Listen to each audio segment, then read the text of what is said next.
Majority Report with Sam Seder, where every day's Casual Friday.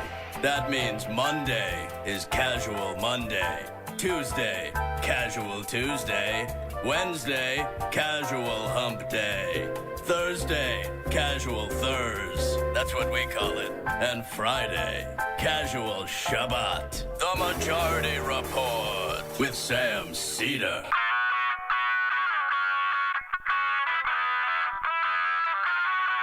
It is Friday, December 14th, 2018. My name is Sam Seder. This is the 5-time award-winning Majority Report. We are broadcasting live steps from the industrially ravaged Gowanus Canal in the heartland of America, downtown Brooklyn, USA. On the program today, it's Casual Friday, folks. Joining me, be the great Digby from the blog Hullabaloo. Also on the program today, the great Kindler from AndyKindler.com. I saw a tweet that said he was up like 4 hours ago, so I don't know what's going on. Also on the program today, Senate votes to end U.S. Yemeni involvement. Meanwhile, Yemeni combatants sign a truce. The Trump inauguration, it turns out, has a little bit of an investigatory problem. People are wondering, where did $50 million go? Meanwhile, Trump may get his shutdown after all as Congress members begin to filter out for Christmas vacation. I mean, holiday vacation. The U.S. is holding 15,000 immigrant children as a 7-year-old in custody dies of dehydration. The Chief Justice of California's Supreme Court has walked away from the Republican Party. And Kushner, Christie, and Gingrich, all possible chief of staffs, hard to decide which one we want. Gingrich. I want that just battle of narcissism. Meanwhile, David Pecker, the publisher of the National Enquirer, has opened his safe, and that's not good for Trump. Just the most juvenile show in the world. Is Mike Pence a dead man walking? The Weekly Standard is just dead. Oh, goodbye. And later. Lawsuits force Betsy DeVos to apply an Obama rule which wipes away student debt for 15,000 students. Good start, but going to need to see a lot more of that. All that and more on today's program. Ladies and gentlemen, it is Friday. We are headed into the Christmas season. We are, of course, here all next week, but then we'll be taking Christmas week off. The members of Congress are already starting to filter out. I don't know how that's going to work in terms of a potential government shutdown. We shall see. Apparently, Donald Trump was very upset about his meeting with Nancy Pelosi and Chuck Schumer the other day. And something happened in the U.S. Senate yesterday that, as far as I know, has not happened before. The U.S. Senate, via the War Powers Act, voted 56-41 to limit the president's war powers in the executive branch's ability to send assistance and weapons to the Saudis in their assault on Yemen. And And in an attempt, and it's late, and it's too late, obviously, but to end the massive suffering that's going on in Yemen right now. Something like 80,000, I think it is, maybe the number's slightly higher, children have died of starvation in Yemen. Just for a moment, contemplate that magnitude of suffering. To sit there and watch your child die of starvation. To have to make the choice, and there are pieces I've read about this. Which of your children are you going to allow to starve to death? Because you have no choice. You want to save one or you want to save two. How do you make that choice? 80,000 children have died. Not to mention the people who have died by bombs and by war instruments. And this was a relationship to this war that was started under Obama, the Obama administration. The Trump administration, of course, ratcheted up quite a bit. Some have argued from the Obama administration that it was an attempt to at least, sort of, I guess, what you call constructive engagement. If we participate in some way, we'll have an ability to throttle their efforts. I'm a little bit skeptical of that, not just in terms of its strategic or I should say tactical value, but as to whether that was in fact the intent. I'm sure that may have been part of it. But the other part of it was, we're going to help you out here because we're making some inroads to a less hostile stance against Iran. And we are beholden to Saudi Arabia for any number of reasons, not the least of which that they have all that oil and they have a tremendous amount of money. So Bernie Sanders and I think it was Mike Lee. Chris Murphy and Mike Lee. And Chris Murphy and Mike Lee. Yeah. Sponsored a bill under the War Powers Act, and it passed. And the number 56-41 is important because it suggests that this is durable enough to be maintained in January. Now, look, obviously Donald Trump could veto this, and we know in the House, Paul Ryan and 5 Democrats, and obviously all the Republicans, not all, I mean 18 I think jumped. Crossed. Yeah, 18 crossed. But we're able to prevent a vote on the war on Ro Khanna's resolution, similar resolution. Nancy Pelosi will have another bite at that apple in January, and I think my understanding is it might have to go back to the Senate at that point, unless they can maybe adopt the exact same resolution. I'm not exactly sure how it works. Nevertheless, Donald Trump may veto it, but he does have a bit of a problem with the Khashoggi situation, and I think that may be why we saw what we did in the House. But anytime anybody tries to tell you that Paul Ryan was hamstrung and that he was constrained by his political future and et cetera, and I don't know why you'd be talking to anybody who would ever tell you that, but if you find yourself in that situation, maybe at the holidays, just remind them that he didn't have to do this, other than he has a black dying heart.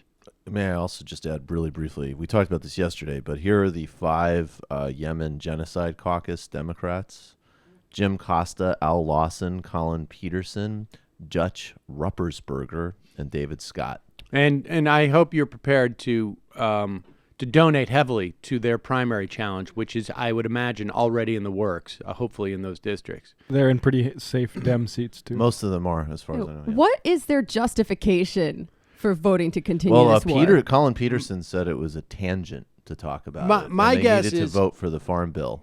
Yeah. They're in areas where the Farm Bill is prominent. That's what I Not would guess. Ruppersberger, though. He's in Maryland, and he's just a national security hawk. There you go. Cool. Thousands of starving kids. A tangent. Right. Here's Bernie Sanders discussing the resolution that has passed yesterday in the Senate. And it's a very important breakthrough. Both progressives and conservatives have made a profound statement that 45 years after the passage of the War Powers Act, 45 years later, finally, the United States Senate has come together to use that authority for the first time and say that the responsibility for war, the constitutional responsibility for war, rests with the United States Congress, not the president, whether that president is a Democrat or a Republican. And I think the historical importance of today is not only moving the United States out of that horrific war, but is having the country see that their elected representatives are about to take back their constitutional responsibility on the issues of war, one of the most important functions that the United States Congress has. Yeah, and it's important to keep that in mind. I mean, regardless of what happens with U.S. involvement in Yemen, and I'm not convinced that it's wholly unrelated that the Senate made this move, and simultaneously in Sweden, the warring factions in Yemen, this is not Saudi Arabia, but these are forces that are backed by Saudi Arabia. I imagine that they're not completely freelancing in this situation. Agreed to at the least a truce under UN auspices. But Sanders makes a good point here. This sets a precedent for that now, for the first time, the Senate has exercised or attempted to exercise this authority. And, it's one of those use it or lose it type of situations. And this is a precedent. And particularly in a place like the Senate where so much of their thinking seems to be ossified and in static.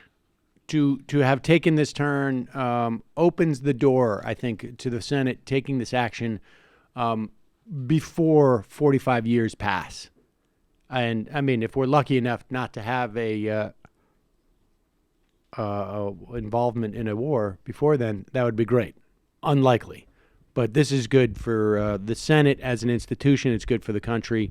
And hopefully it will also help create pressure on helping the Yemenis people. And next up, really what we should be doing is either paying for some type of aid, massive aid, or forcing the Saudis to do, or do both.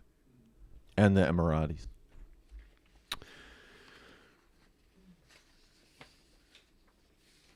All right, let me just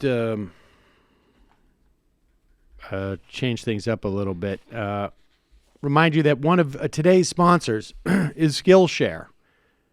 And the first 500 people who go to skl.sh/majority are going to get 2 whole months of totally free access to Skillshare's entire library of super quality online courses and tutorials. Skillshare is a vibrant online learning community that offers courses on everything from design to video editing, photography, business, technology, cooking, meditation, and everything in between. There are Skillshare courses for everyone. You'll have no problem finding courses that will be useful to you in both your personal and professional life. Whether you want to sharpen your skills with something you already love doing or you want to learn how to do something totally new, Skillshare has you covered. They have courses for entrepreneurs, courses on computer coding, web development, personal nutrition, learning new languages, Photoshop, you name it. I have discussed with you what my plan is for the Christmas break. Some accounting classes. What was the other thing I was going to do? Meditate. I don't know about that. But definitely accounting. I did my knife cutting class. It's been good. It's a great way to learn stuff. I mean, this is I'm super psyched about this, actually. You can get 2 entire months of free access to every single course offered by Skillshare by going to skl.sh/majority. Just think of everything you'll have at your fingertips. Check it out, folks. If you find yourself, taking 2 these courses a week, you get 2 months to figure it out. That's skl.sh/majority. I put a link underneath this video. I put a link in the podcast description. Check it out. Also, as you know, you spend 1/3 of your life in your sheets. This holiday season, a great time for a bedding upgrade for yourself, but frankly, it's a great gift for a loved one. This is a good gift for your kids. If they're like college kids or young people, a good gift, because I can assure you, certainly when I was that age, my bedding I did not take very seriously. And I can only imagine, Jamie, why you're smiling. Because Brooklinen works directly with manufacturers and customers, they're able to offer 5-star hotel quality sheets that are affordable and easy to order. Plus, with over 20 colors and patterns, these sheets don't just feel amazing, they look great too. And their super fast shipping makes it so that you can get your holiday gifts right on time. I now have, I don't know, half a dozen different sets of sheets from Brooklyn. I think just everybody in the house now has it. And those of us outside the house, we don't need to get into that. But I'm extremely happy with Brooklyn, and I get them. They're the best sheets, the most comfortable sheets I've ever slept on. And now it's time for your upgrade. Drum roll, please. Brooklinen has an exclusive offer just for Majority Report listeners. Get $20 off and free shipping when you use the promo code MAJORITY at brooklinen.com. Brooklinen, so confident in their product that all their sheets, all their comforters, their towels, their duvets come with a lifetime warranty. The only way to get $20 off and free shipping is to use the promo code MAJORITY at brooklinen.com. That's Brooklinen, BROOKLINEN.com. Promo code MAJORITY. Brooklinen, these really are the best sheets ever. Check them out. All right, folks, we're going to take a quick break. When we come back, we're going to be talking to Digby. Want to remind you, we are now... Brendan, what's the number? 15. Are you serious? Yeah. There's only 15 more seats left for the live. I am sorry, folks. I know I told you it would last to Christmas, but make that the... wait, when is the equinox? Or is that in the 21st? It's going to be gone by then, too. Oh, gosh. Buy your tickets today. Basically, just do it. Just do it. Yeah, I don't even need to say anything at this point. 15 tickets left. You can show your support for this show and get extra content every day by going to jointhemajority.report.com. Head over to majority.fm to get those tickets. Also, tickets, very few probably tickets left now for Michael's show. This is what happens. Get them. Come into the neighborhood. That's why the restaurants all cluster together, folks. There's a little tip. Because you can't get into one, you go and try the other one. That's the way it works. All right, folks. Quick break. It's true. It is true. Or if you're a bon vivant, you just go to all of them. Well, but then you know about them because you've gone to the first one. Cluster. They act as advertising for each other. Quick break. Come back with Digby.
We are back. Sam Seder on the Majority Report on the phone.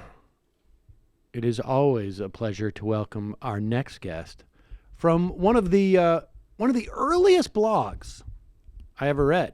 Back in the day, we would just sometimes you wouldn't even have to say things. You could just say, you didn't have to write anything. I would say half the blogs I read just avoided having to even post anything because they would just say what Digby said.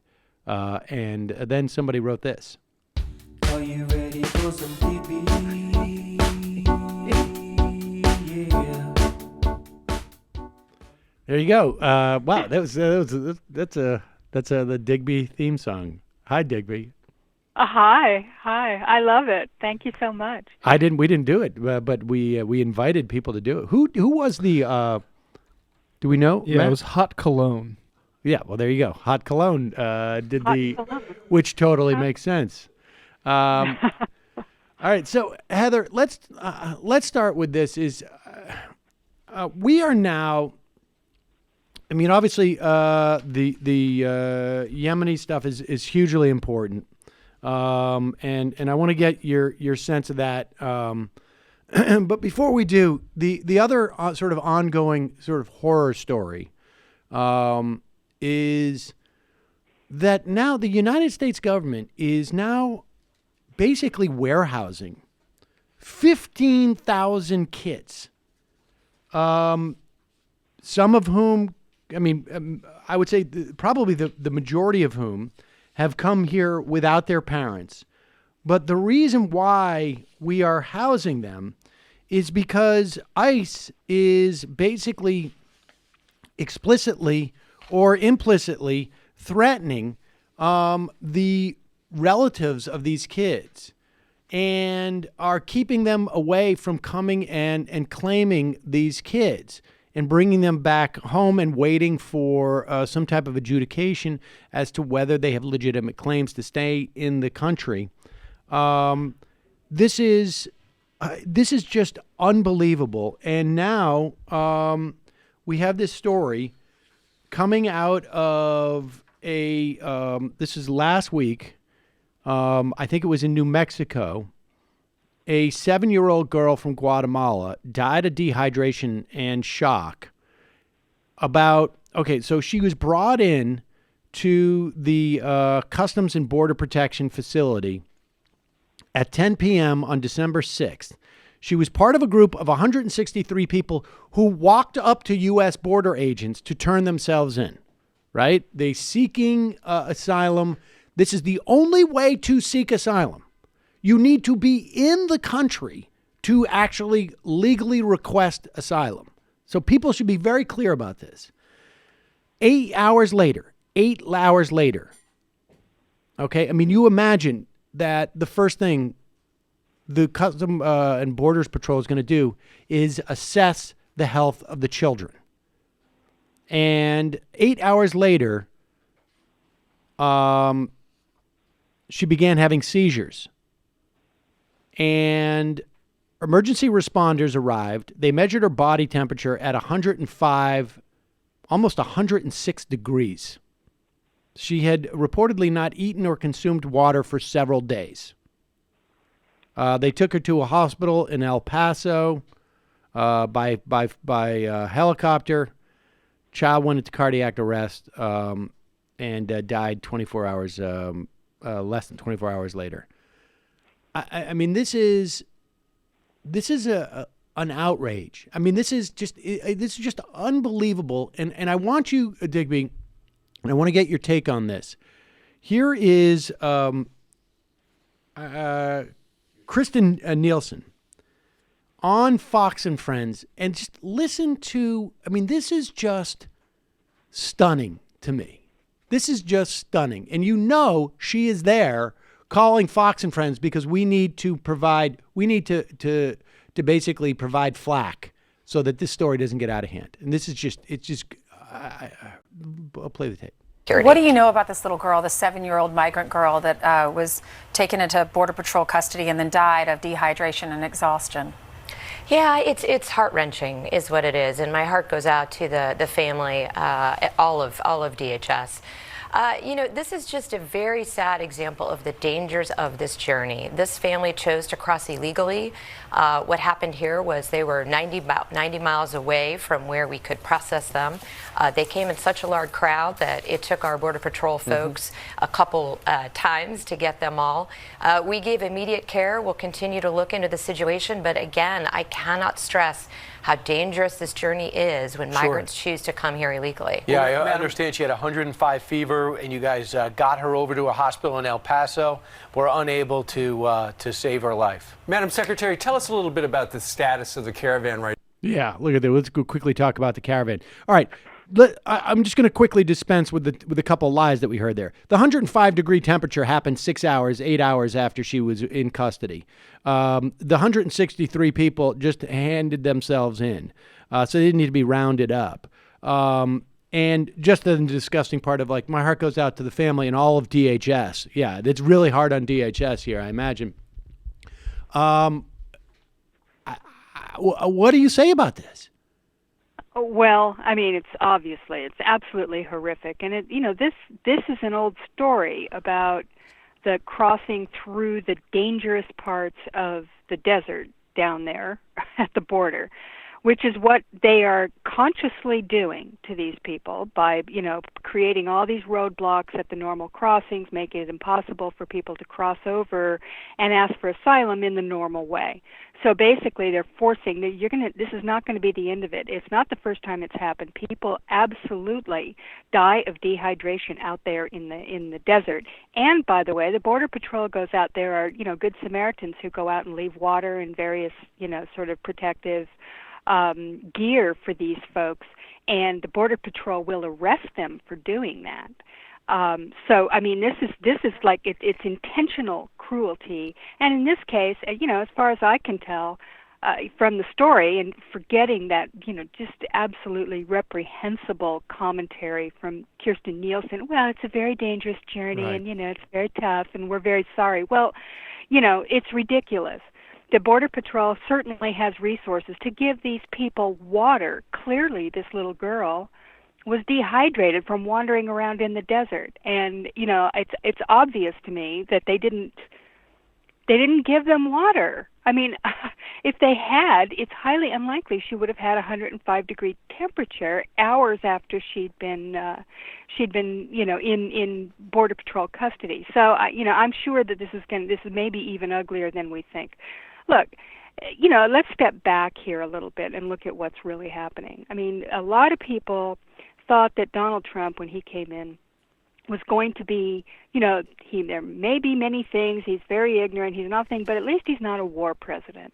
At least he's not somebody who's invading countries that didn't attack us. And, you go, well, I guess that's an upside. But the truth of the matter is he is a war president, and he's waging a war on the border of the United States of America. He's waging a war inside our own country, dividing people into, it's this, I don't know, I can't remember who said it, but they're calling it, like a cold civil war. And there are casualties, and they're children. And it's not that different from the horrors that we're seeing over in another war that Donald Trump is helping to wage in Yemen. And I'm not, trying to give, where we're seeing the horror, even more horrifying pictures of little children starving and being the targets of air raids over there. I mean, this is something that's happening. This is a violence that's being done right here in America. This little girl died in the United States of America. It wasn't, someplace else. It wasn't even in her home country. We're being absolutely, totally lacking in compassion for the conditions that are making these people come up here, that are forcing these people out of their own countries to save their own lives, and we're making it more and more and more difficult for them to live. I mean, this isn't a matter of, stealing jobs or, some kind of an economic issue. I mean, it really isn't. There's no crisis. We can handle a 7-year-old child. I mean, in this country, this is ridiculous. And then the fact that they're now housing them in basically in camps. Yep. And doing this, they're doing stings on these kids' relatives, where they call and say, come out and pick up so and so, and then they get them to come in, and then they arrest them and deport them if the relative is undocumented. I mean, this is really nightmarish stuff, and it's the holiday season. You don't want to have to feel this way, but I mean, I find this just thoroughly depressing. I mean, this is just the worst, and I don't see an end to it. I mean, they'll get rid of Kirstjen Nielsen and put in somebody worse. That's what's actually going to happen. Right, and we should say that these policies are not particularly new. We have footage of Border Patrol people dumping out water, and they've been doing this. I think this footage is from like 6 years ago. Certainly it predates the Trump era, but it's sick. I mean, it's sick. And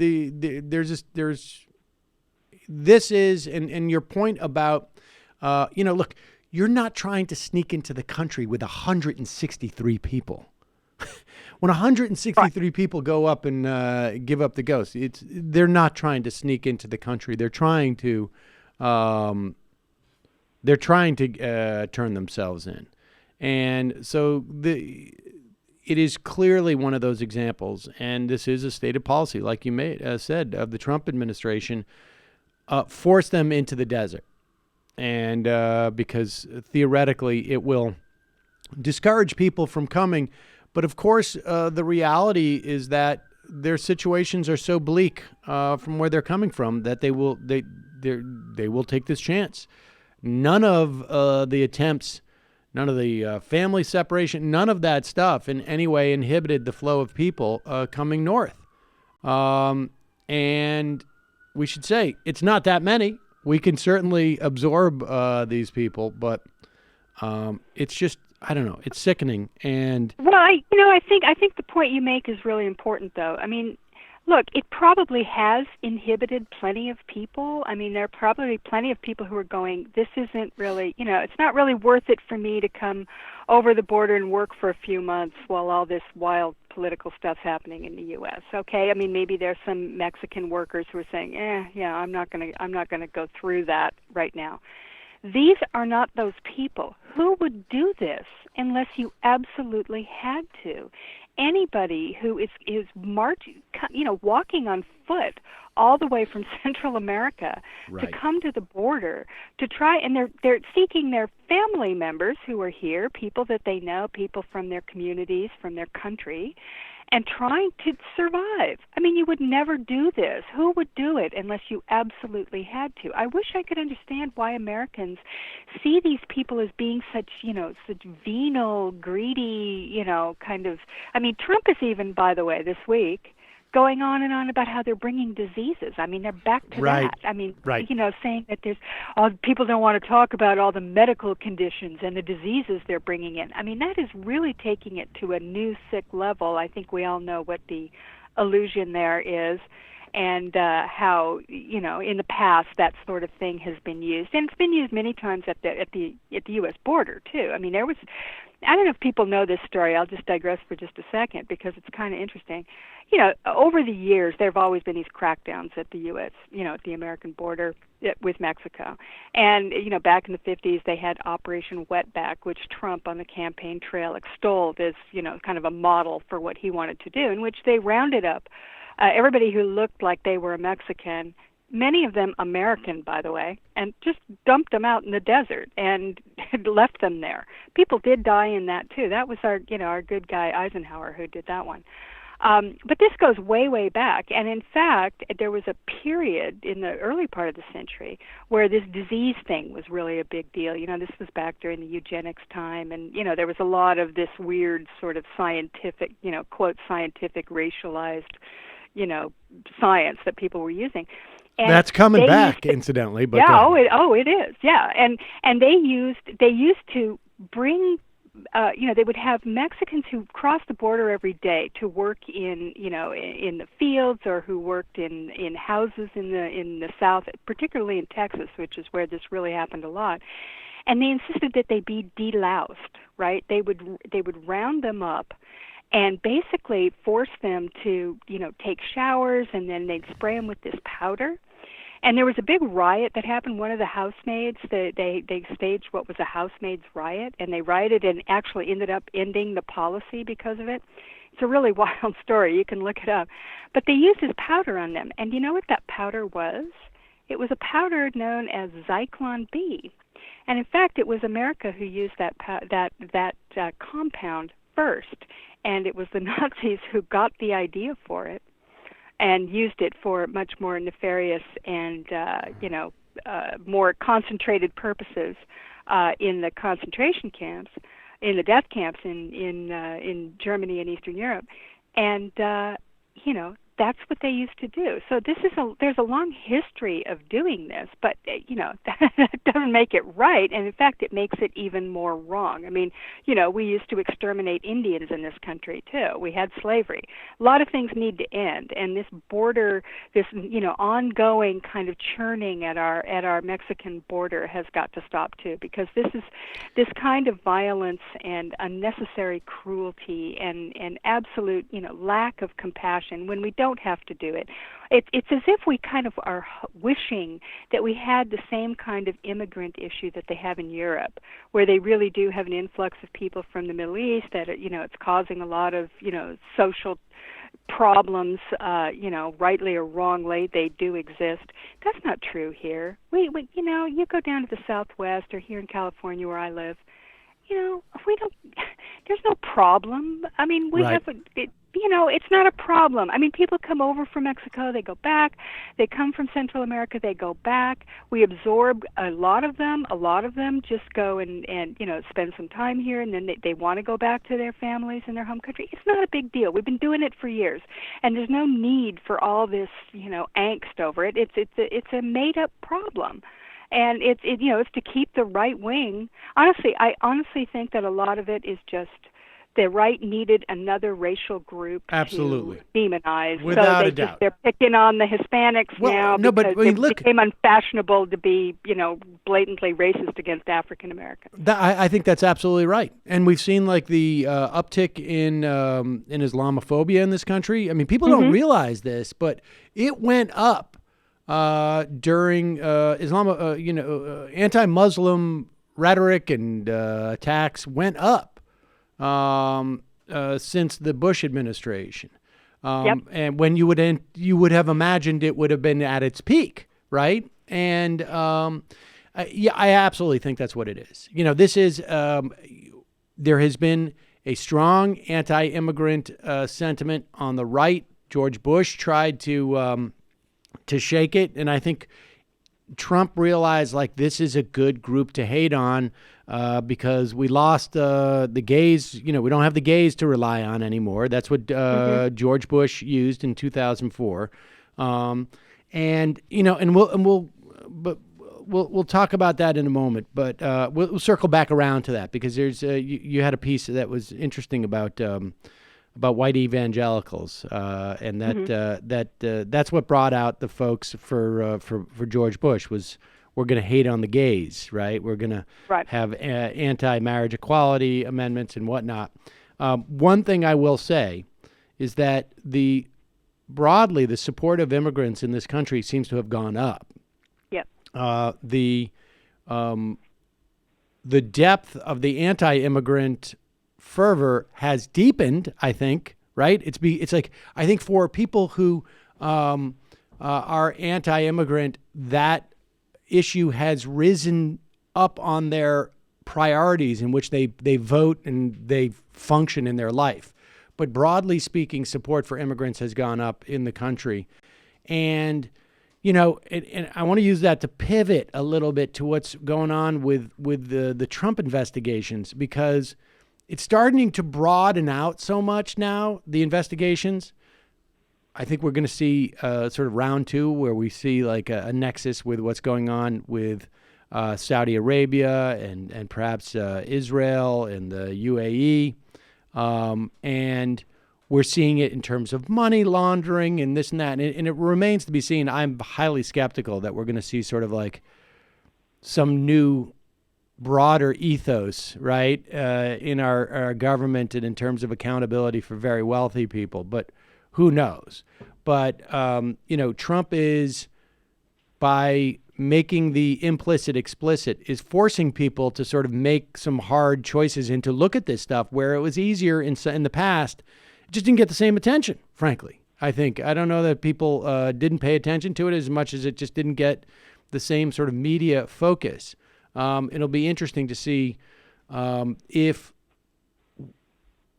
in what we have seen with healthcare, right, where the protection of the ACA sort of made the imperative for a single payer system a bigger structural change, more relevant, more, I guess, evident. I wonder if the same thing's going to happen in terms of immigration. I hope so.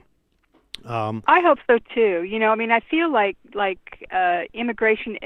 What may be happening is what happened in California. I hope that that happens. Exactly. Which is remind people of this because was it Pete Sessions? What was it? Yeah. Yeah. Okay. It was Pete Wilson. Pete Wilson. Sorry. Yeah. Remind people of this because I was in California. I think just after that. Yeah, back in the 90s, Pete Wilson, and people may remember this, he ran for governor, and he ran on a very hardcore, very Trumpish style anti-immigrant platform. And there was an initiative on the ballot as well to sort of, deny public schooling and deny driver's licenses and basically make California a miserable place to live for undocumented immigrants. Now, that's a lot of people in this state. Yeah. I mean, this is a very heavy Hispanic state. And he ran on that, and he actually won. I think it was 1994. And he actually won, and the proposition that was on the ballot also won. Yep. Very depressing time. We're just sitting there going, oh, my God. But what that did was, first of all, it galvanized the Latino community, the American Latinos in California. And they organized and became politically active. And I think it also, did what is happening, I think, across the country, which is it made immigration a salient issue for a whole lot of people who really don't want to see 7-year-old girls dying of thirst in America. They don't want to see babies in cages. I mean, it's that kind of, they've taken it so far, as Pete Wilson did here in California, that other people who may just sort of go, whatever, it's terrible, but, I care about, my taxes, or they have other issues that they find more prominence. It becomes a salient issue to them to vote on. Yep. And that's what it is in California. California now is completely intolerant of this immigrant bashing stuff. I mean, there's just no room for it in California politics. They're not doing it. I mean, of course, there's a pocket of, right-wingers the head of here. the California State Supreme Court, the Chief Justice, just quit the Republican Party, and in part it was because of Kavanaugh, but largely it seems that it was also in terms of like all this anti-immigrant stuff. That's right. It's just not. People in this state are just not tolerant. It's not an acceptable thing here. And for good reason. I mean, look at this was Mexico at one point. So, this is like this is one of those things where you see an evolution, where you see somebody take it so far. It's as you point out, right? I mean, they go to such a limit that people sort of wake up and go, hey, wait a minute, who are we? And, I do see a lot of that, even among people who may not be particularly political. They don't like this. Right. This thing with kids and these poor people. I mean, unless you have no compassion at all, just completely lacking in empathy like Donald Trump, you're going to look at that. Not just Donald Trump. I don't. Kristen Nielsen. I mean, I don't want to wish pain and suffering on her, but I hope that she has a very uncomfortable rest of her life. I hope she always is like a constant rash or something. This is someone, and I'm probably holding back. I probably have a little more anger than that. But all right. Well, let's just say this: I don't feel sorry for her having her dinner interrupted. Okay. Yeah. That's exactly. I'm not gonna lose any sleep over that. It's such a shame that she can't go out to eat. Poor dear. All right. Let's turn to this. This week has been nuts in terms of criminal investigations. Michael Cohen has basically, and we'll play some more audio clips of him a little bit later. He is sort of a interesting figure, to say the least. But what is also really interesting, I mean, this week feels and I feel like we've said this before, but this week feels different in the sense that the structures around Donald Trump seem to be sort of like crumbling a little bit. And this clip that we have, and I want you to listen to it, it's long, but it really is fascinating. Judge Napolitano is on Fox and Friends, and that notion of of this structure sort of this is like sort of like he's explaining that on some level, but it's also we're witnessing it as they all are just sort of slack-jawed as he's basically telling them like, yeah, Donald Trump really did something wrong here. And here's the segment. I love it. They start with a graphic of the scales of justice, and Fox outweighs Friends on the scale of justice. Just so that I never noticed that, but that's pretty funny. And I don't know who that face is. That is a weird graphic. Anyways, so listen to this. We'll stop it, and if you want to stop it, just tell us when to stop. President Trump's former lawyer, Michael Cohen, sentenced to 3 years in prison for tax fraud, campaign finance violations, and lying to Congress. Cohen ripping into his former boss, Donald Trump, claiming blind loyalty led him to a path of darkness to cover up Donald Trump's dirty deeds. And he went on and on and on. Here to break it all down, Fox News senior judicial analyst. He went on and on and on. Go ahead. Yeah. And he went on and on and on. Here to break it all down, Fox News senior judicial analyst, Judge Andrew Napolitano. Judge, Michael Cohen got off easy. 3 years, it's pretty good. He's got to be happy about that. What do we learn? Well, nobody is happy about going to jail, he knew what he was looking but at. it's a lot less time than the government wanted and a lot less time than we all thought he would get. Look, I've sentenced over 1,000 people in my career, and I've heard things defendants say. Sentencing today is essentially a mathematical function. You're checking boxes. You're complying with guidelines. Obviously, there's some room for deviation, and Judge Pauly, the judge in this case, gave Michael Cohen a substantial benefit. It's interesting. Remember, he was prosecuted by cooperation? Correct. He was prosecuted by two offices. He was prosecuted by the special counsel in D.C. They wanted him to get no jail time. And he was prosecuted by the U.S. attorneys here in New York. They wanted him to get 4 years. Judge Pauly gave him 3. But a very, very telling statement came out of the judge's mouth yesterday after he read all the documents and heard all the arguments from the government, prosecutors in D.C., prosecutors in New York, Michael Cohen and his lawyers. And that was about the president. The judge finding that the president ordered and paid for Michael Cohen to commit a crime. That is very telling. What crime? The intentional deception and failure to report campaign payments. But Donald Trump has said that was not a campaign violation because it wasn't involving the campaign. It was a damage control payment. Unfortunately, the president wasn't in the courtroom, and the people who were, the federal prosecutors who had a statement from David Pecker, the guy that owns the National Enquirer, said it was for the campaign. The prosecutor said it was for the campaign. Michael Cohen said it was for the campaign. The president wasn't there. Maybe he should have had lawyers there. So if you make an honest mistake in failing to report something, or if you take $100,000 and you're only supposed to take $2,500, you can correct that by returning the money, paying a fine, and correcting the report. If you do this as part of a scheme to hide it, then it's not a civil wrong, then it's a crime. That's what the judge found yesterday. Well, if, like, for example, Reverend Wright is speaking out, making candidate Obama look bad, and someone walks up to Reverend Wright and says, hey, could you stop making the senator look bad? He's running for president. But what does that have to do with the campaign? But yet it is that might influence how I vote. Pause it 1 second. Did you hear that, Heather?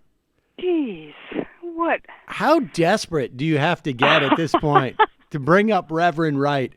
Oh, my God. And to equate going up a random person not associated with the campaign, walking up to Reverend Wright and saying, hey, will you please be quiet? And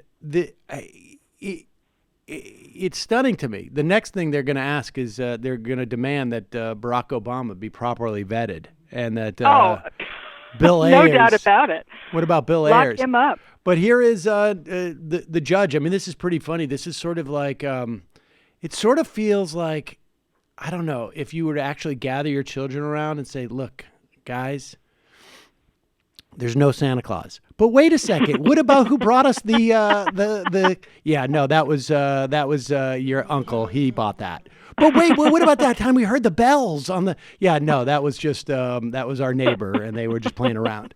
Here we go. Continue. Influence how I vote. That would not be a campaign. So this is no difference. This is a negative story the president went out because he's running for president. I understand the president's argument. Unfortunately, the court and the prosecutors who work for the president disagree with him. Yeah, but they went after John Edwards for essentially the same idea because there was money paid to a woman who he had an affair with and had a child. That went to court, that went to trial, and he was found not guilty. The John Edwards case actually hurts the president because John Edwards' lawyers made a motion to dismiss the indictment, saying it's not a crime. And the judge published an opinion saying why it's a crime. Now, the jury didn't believe the government and believed John Edwards.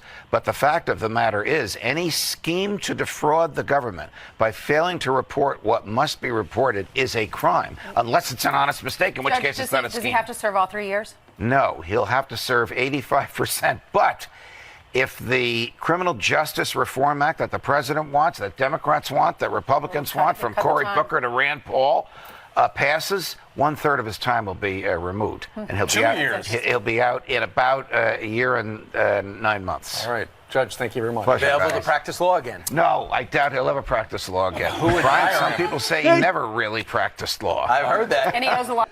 Oh my gosh, that was really rough for the Fox and Friends. They. I feel like poor Judge baby. Exactly. I feel like Judge Napolitano not a friend anymore. Yeah, I'm afraid not. But I feel like that moment, like how many of those moments, look, these three guys, these three stooges on this couch are not that important, but there's like, metaphorically speaking, that conversation is probably happening in people's minds or, across the country on some level. I don't think a lot of these people are, in terms of voters or whatnot, are gonna walk away for Donald Trump for that. But I have a feeling like people who flax. Like I'll be very surprised if Chris Christie takes his job. Although I could see him coming in at this point. Like if you come in at this stage, right, you probably won't have to do anything criminal. You'll just watch it all fall around. Yeah. He may see himself as Alexander Haig, right? The guy who came in the latter part of the Nixon administration and kind of oversaw the end. Right. Maybe he sees himself as that. One thing I think is really important to point out about this what Napolitano said, and he kept saying this, but he didn't really explain it, that there was a scheme. I think people have been up until now under the impression that Trump and Cohen and Pecker, after the Access Hollywood tape came out, and then, Stormy shows up and Karen McDougal show up and they go, hey, we're going to go public because this was all part of a big, sort of churn of a lot of issues around women that were coming up towards the end of the campaign. And that Trump and Cohen and Pecker came up with this idea to pay them off, and to set up the shell companies and do all that stuff. Just to keep them quiet until the election. Now, that would be illegal anyway, what they did, and we've heard Trump on tape basically talking about it, so we know that it happened and we know Trump was involved. I mean, there's no doubt about that.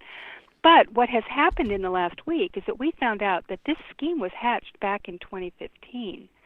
This wasn't something that they came up with at the last minute. Everything was a flurry. It was the end of the campaign. Nobody knew what they were doing.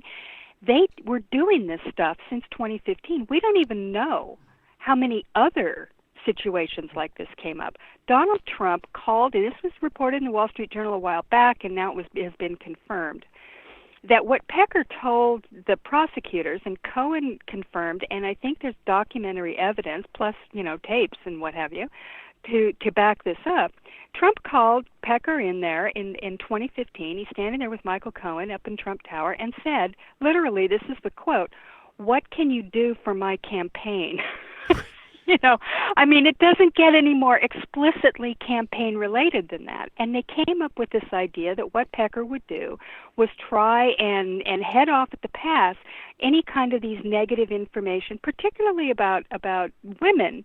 But it says in the document, the press release, that it was also, among other things, we don't even know what else was coming up, right? I mean, that may have been some of this apprentice stuff that has, some's come out in recent days. Maybe it's drugs, maybe it's, who knows? I mean, I don't know. But, and maybe some of it's bogus, too. There may have been people there looking for looking to make a quick buck by selling something to the Inquirer. But whatever, this thing was in place for, from the very beginning of the campaign. August of 2015, Trump came down the escalator in June of 2015. So this stuff was going on. This was a scheme. It was an illegal scheme where they were trying to protect Trump by, paying money to people who allegedly had negative information, and they weren't reporting it as campaign contributions. Right. That is illegal, and it's a scheme, as Napolitano says. It's not just something, well, gee, we were all, so busy, we didn't really know what we were doing. I mean, no one can say that. No one can say that somebody didn't have an obligation from 2015 on to go and ask Don McGahn, by the way, who was the campaign lawyer for Donald Trump from the very beginning, and who happened to be, an election law expert. He's one of the leading experts in the Republican Party on election law. So nobody can say that there wasn't anybody around, they didn't know who to turn to, they didn't have any way of doing it. So, I think this is very, very serious for him because, this is just one example of the kind of corrupt scheme that he was up to. And I would imagine this is something that he's probably not going to have to worry about until the moment he steps out of the White House as not the president. And I think, someone's going to come up and shake his hand and then slap a cuff around him or something. Well, maybe, one thing that we should, God help us if we get into another one of these, let's not look in the rearview mirror. We have to move forward and have enact our positive agenda. I mean, this is going to be a big battle for a lot of us if they decide to do that. Oh, I wouldn't be surprised, I really wouldn't. I mean... All right. So, look, I want to, we're going to see, I think there's going to be a lot more of this. I think they're starting with low-hanging fruit and then working up and sort of laying out like sort of a certain pattern of criminality, and then are going to start getting a little bit deeper and stuff. But who knows? I'm not convinced that the Republican lawmakers are going to diminish their support for him. All right. But we just have a couple minutes left. But I want to bring this theory you have up because I think it's really interesting. There was polling that has recently been basically digested from the midterms that has an interesting lesson about who is supporting Donald Trump. But it is, and you developed a theory about it that has to deal with Mike Pence. Tell us what the polling was and what the theory is, and people can go and read it. But I want to just get it out there so that people, go and check out what you've written. Well, I think, first of all, remember the other day with Chuck and Nancy Oval Office meeting, Mike Pence sat there, like frozen, like a wax figure and didn't move. And there were all these memes, it was kind of hilarious. But I actually think that it was sort of symbolic of maybe something that's going on with Pence. According to Gabriel Sherman over at Vanity Fair, the president's political advisors looking at 2020 came to him recently and showed him polling which showed that Pence wasn't really bringing anything to the table. That as far as they could tell, he wasn't an advantage to Trump. And I think that they had always assumed that he would be one because of his evangelical background, that he could soothe maybe the ruffled feathers of the Republican base who might be upset at Donald Trump's libertine ways. Well, as we know, they don't care. In fact, they actually seem to like him for it. So, that has not been a problem. And Pence doesn't really bring anything to the table. So there has been discussion of perhaps replacing him with Nikki Haley. And there's a reason for that. And the reason is that while Pence doesn't bring anything to the table, because the evangelicals are solid. The exit polls from 2018 show that the white working class, particularly white working class women, but some white working class men as well, the non-evangelicals among them are falling away from Donald Trump. What that means is that the only people that are his base now, his solid base, are white working class, well, and some college-educated evangelicals too. In other words, the evangelicals are his base. That's it. And I don't mean to underestimate that. There are a lot of them in this country, and some of them are a good 50%, from what we can understand, aren't really religious. They just sort of identify as evangelicals. So there are millions of them, particularly centered in the South. But what that means is that, white working class women in particular, who are not evangelicals, are falling away. They're moving to, they voted Democratic in 2018 in much larger numbers than anybody expected. So that's an opening for the Democrats. But it also means that Mike Pence has got a problem, and I would not be surprised to see him go. And that may sort of explain all this stuff that happened with Nick Ayers, which seemed really weird. Nobody understood why he only wanted a temporary assignment and why he didn't, he ended up turning down the job and embarrassing the president and all of that. There may be within the White House and within the Trump orbit there some issue with Pence, and we don't even know, maybe they're looking into the inaugural now, and and Pence was in charge of the transition, so who knows where all that's going to. So anyway, I just wanted to throw that out there because I think that may be an issue, and there may be something happening under there that isn't exactly obvious. And in fact, it ends up being sort of good news for the Democrats, because white working class women are a constituency that the Democrats have a message for, should push it very hard. And the non-evangelicals, the people who don't, those women who don't vote on the issue of abortion or gay rights, that are actually economic voters. The Democrats have something to say to them, so I hope they're looking at that. I'm sure they are. Heather Parton, Digby, I'm not sure if you're aware of this, but you are having your holiday fundraiser. I am aware. At Digby's blog.blogspot.com at Hullabaloo. I cannot encourage people more to head over to your site and donate. You have been a really important voice for 15 years. I don't know how long you've had your blog. 15 years. And I'm so happy that you're there, and appreciate you coming on to this show. So folks can head over there. We'll put a link, obviously, in all of our descriptions. You just Google Hullabaloo or Digby's blog, and you will find your way over there. And Heather, thanks so much. Have a great holiday season and Happy New Year. I don't think we'll talk to you until January. Oh, I'm sure. Thanks so much, Sam, and thank you for having me on the show and for having Majority Report right back at you. We've been at this a long time. I know it. It doesn't get any better, does it? Well, hope springs eternal. Crazier. Hope springs eternal. Yes, absolutely. Hey, All well, right. we're still here. So, exactly. Yeah. Anyway, happy holidays, everybody. Bye-bye. Happy holidays, of course. Of course. You can't bring yourself to say Christmas.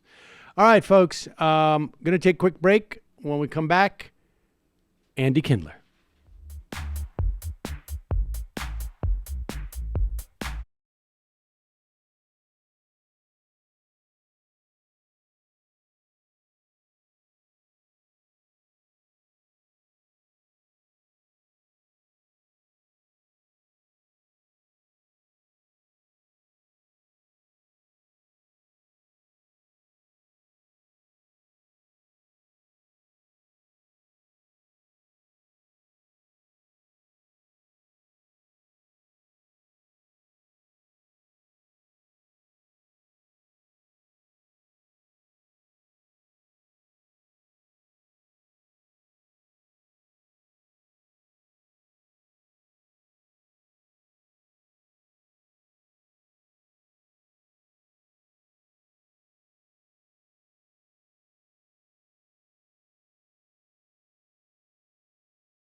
Ladies and gentlemen, as you know, today is Friday. And on Fridays, one of the traditions that we have that usually falls this time of the year, somewhere very close to the equinox, is to have someone who is an esteemed expert on Dennis Miller on to make fun of him. And but before, of course, we do that, it is tradition to play this. With a Jew like Andy Kindler, you know you can't go wrong. His ancestors wrote the God Bless America song. A true Obama bot, Andy believes Obama can never be wrong. Yeah, AndyKindler.com.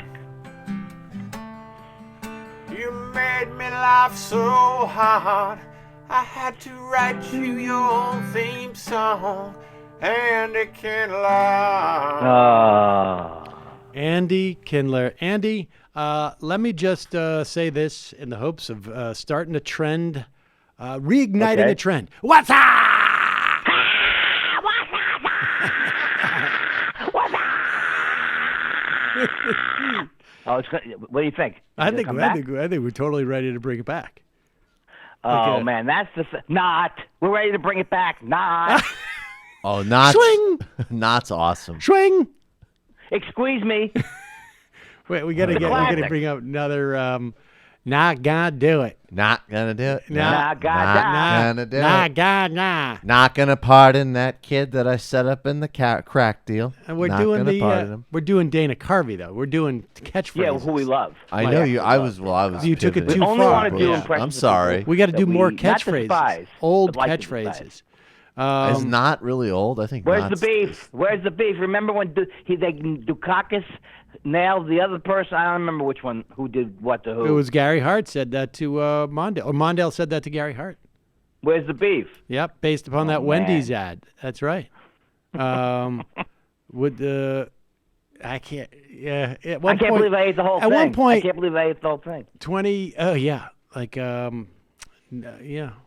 Could have had a V8. Ginger or Marianne was my favorite. That commercial. All right, I'm sorry. I apologize for me. Me too. See, the pivot to George H.W. Bush was not that bad. To making fun of Dennis Miller, and thanks for joining us. Right. Yes. I do remember though, like back in the early aughts. I mean, excuse me, in the early '90s, on Cross Comedy.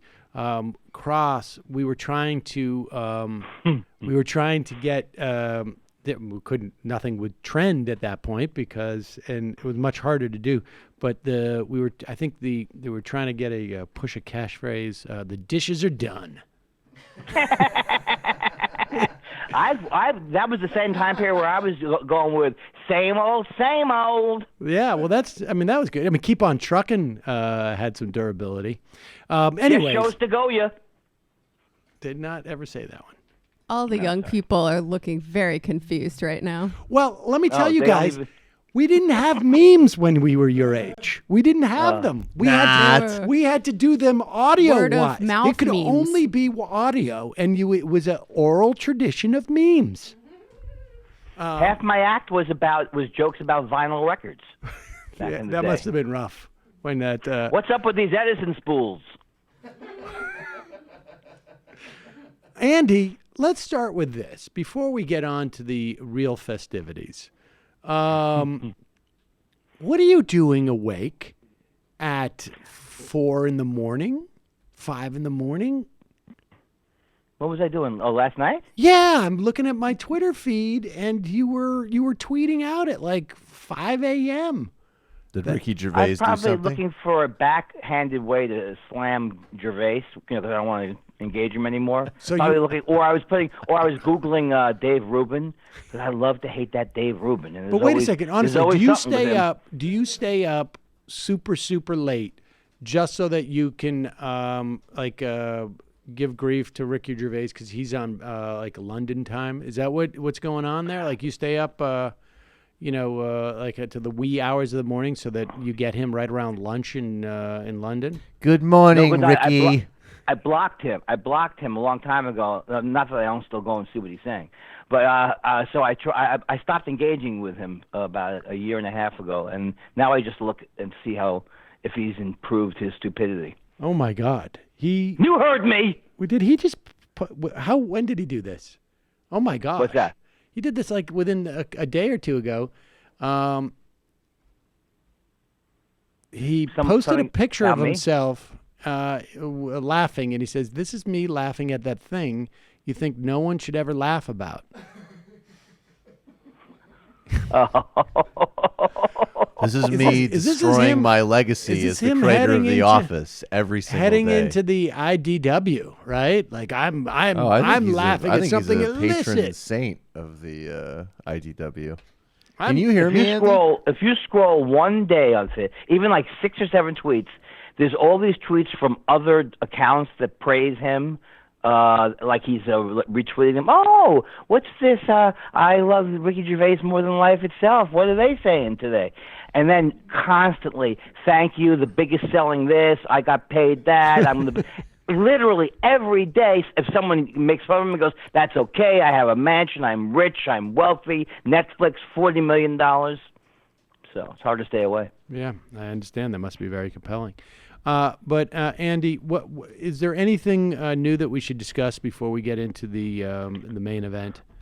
Yes, it is something very important that I never. I'm starting now to go heavy rotation of promoting my own podcast, which is called Thought Spiral with J. Elvis Weinstein, and it's me and him, 2 Jews, 2 mics. 2 hours, and it's rip it up. It's right next. It's just below Bagman on the top. That is the Rachel Maddow. Now, is yours historically based, or is it really just like the history? No, it basically is whatever happened in the last half hour or 2 days. I would love to hear Rachel Maddow on Andy's podcast. No guests too. Am I asking the? Am I? Did I just say Did I ask the question? Was that? Was that a question? Sorry. All right. No more. No MSNBC making fun of. We don't want to bite the hand that is currently feeding one of us. Believe me, I'm not getting fed that much. If that's what you're talking. He's not getting fed enough to not make fun of Chris Matthews. Believe Come on. Believe me. I noticed that your suit when you were in the other night, your suit was like, I'm getting tired of having this dry cleaned. That was actually the not so good sport coat, the one. You look good. You look that was good. At the office. You actually grew up. You're an adult. I'm outside the window looking in, Sam, trying to mainstream myself. This is Rachel Maddow. God, I hate Ricky Gervais. He's so obnoxious. And he's always tweeting about stand-up. He's not even a real stand-up, is he, Andy? No, he is not. No, he is not. But much like Hitler liked to show him at large rallies, he thinks it's hilarious to show him in a room of 50,000 people. Much like Hitler bragged about numbers. I blocked Ricky Gervais so I'd stop thinking about him, but then I started following him on an incognito account. Right, exactly. Oh, that's great. Yes, I can't bring myself to block him on my 4th sock puppet account that was set up to follow him. All right, so Andy, I got good news. Dennis Miller is back. He is back. And back with a vengeance. Andy, we have talked in the past. A couple of weeks ago, maybe it was a month ago, maybe it was 2 months ago. I can't keep track of time. Time's dilating. We talked about. One. Oh, thank you. We talked about Dennis Miller announcing that he wanted to get less political, and we are now all blessed with the fruits of that endeavor. He has gone on to Jimmy Fallon. Now, listen, I want you to just be calm. Okay, because these two together in the same sort of like clip could be too much for you. I don't want to be responsible for anything horrible that happens. It's always it's going to be when he goes on shows now. It's always going to be Casual Friday. It's always and well, here's the thing: the first joke he tells is actually sort of funny, and he clearly whoever somebody wrote that joke for him, and he said, and that was basically when he's like, I just need that one, and then I'll wing it myself. Here he is with Jimmy Fallon. How many specials have you done, stand-up specials? I've done 9 now. Is that right? Yeah. Good for you, 9 specials. Well, Posse, can we just talk about how breathless It's already delightful. Jimmy Fallon, like 9. So, Hitler, how many years you been in power for? 9. Oh my gosh, that's one bigger than 8. And Jimmy Fallon, you can tell, is in hyper obsequious mode. Yeah, what's that about? Why do you think that is? He's trying to laugh because he knows he has no. He's probably afraid Dennis Miller's going to get political. He doesn't know what Dennis Miller's saying. He's just like, big fan. I don't know. It looked like he was disconnected and just told himself, I'm going to laugh at whatever Dennis says. Big fan. Please don't make fun of migrants getting killed on the border. There you go.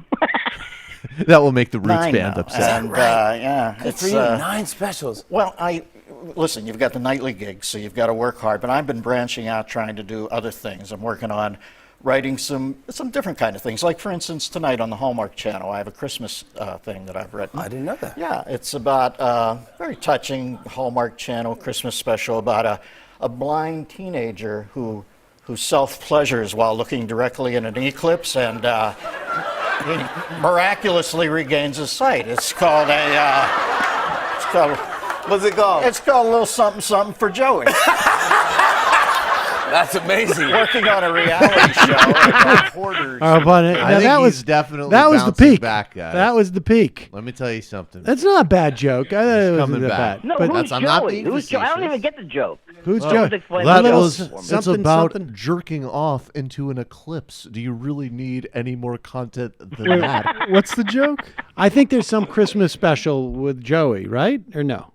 Joey who? A little something for Joey? I'm Rachel Maddow. I'm writing a Hallmark It's a special Joey about Christmas? a teen who jerks off until he regains his sight. Well, I was expecting an actual joke when you guys said he started off. Well, with it. I think it's pretty there's funny. No joke. There was no joke there at the beginning. Sam did a little mislead. There you go. All right, but it gets better.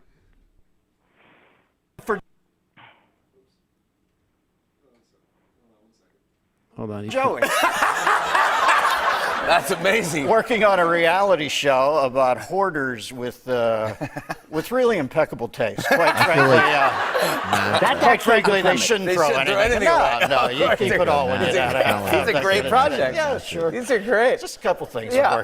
Are you going back on tour in February? I'm going to go out with Mark Stein. He's a political commentator, but also a funny guy. We were sitting at dinner one night. He was making me laugh so hard. I said we should go out together. So late February and early March, we're going to go out and try a few dates. All right, can we just pause it here? First of all, this is, he's being jovial about it, but this is so sad. He's thrown over Bill O'Reilly for Mark Stein. Who is Mark Stein? I would love if anyone knew who he was. He's so one of glad the most you said that, creepy Andy. people in media. He is I think a British guy Canadian, who lives in Canada, but he is Canadian. He's literally, it's like Madonna. Like he studied there and got you got a weird accent. And but the interesting thing about this guy is you have no idea who he is. He fills in for Limbaugh occasionally. He recently, through arbitration, through a mediated settlement with Mark Levin's station, got $4 million because his show never got off the ground after a month or two. They had to pay him out $4 million. Now, it was an arbitration, and that means that he had some type of pay or play type of deal for $4 million. And unless that contract was for 75 years, there's no way that guy was going to generate $4 million. It's just an example of just right-wing money going dumped in there. But okay, yeah. Here we have some footage of Mark Stein. He did a music video called Putty Tat. It was about a cat. I am not kidding. Here it is.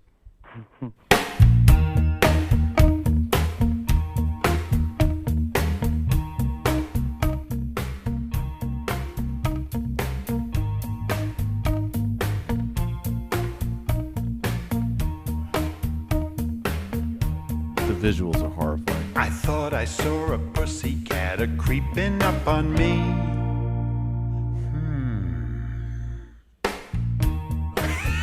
Should be just this video should just be like an Interpol red notice on child pornography. I thought I saw a pussycat. I thought I saw a pussycat. I thought I saw a pussycat. I thought I saw a pussycat a creeping up on me.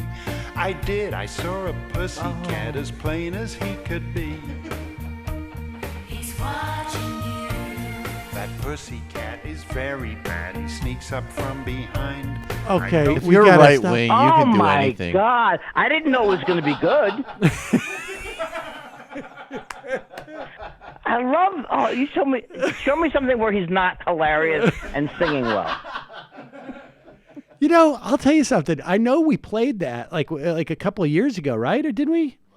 And was it months ago? Time's dilated. But I gotta say, like, it's gotten crazier since then. It has not aged well. I think things might have been just like we were so shocked by Trump that we watched that thing and it was.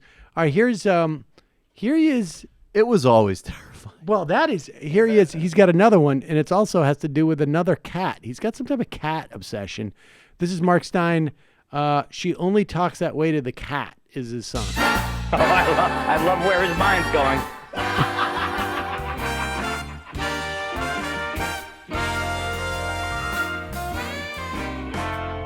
I was snoozing on the sofa when she came in from work.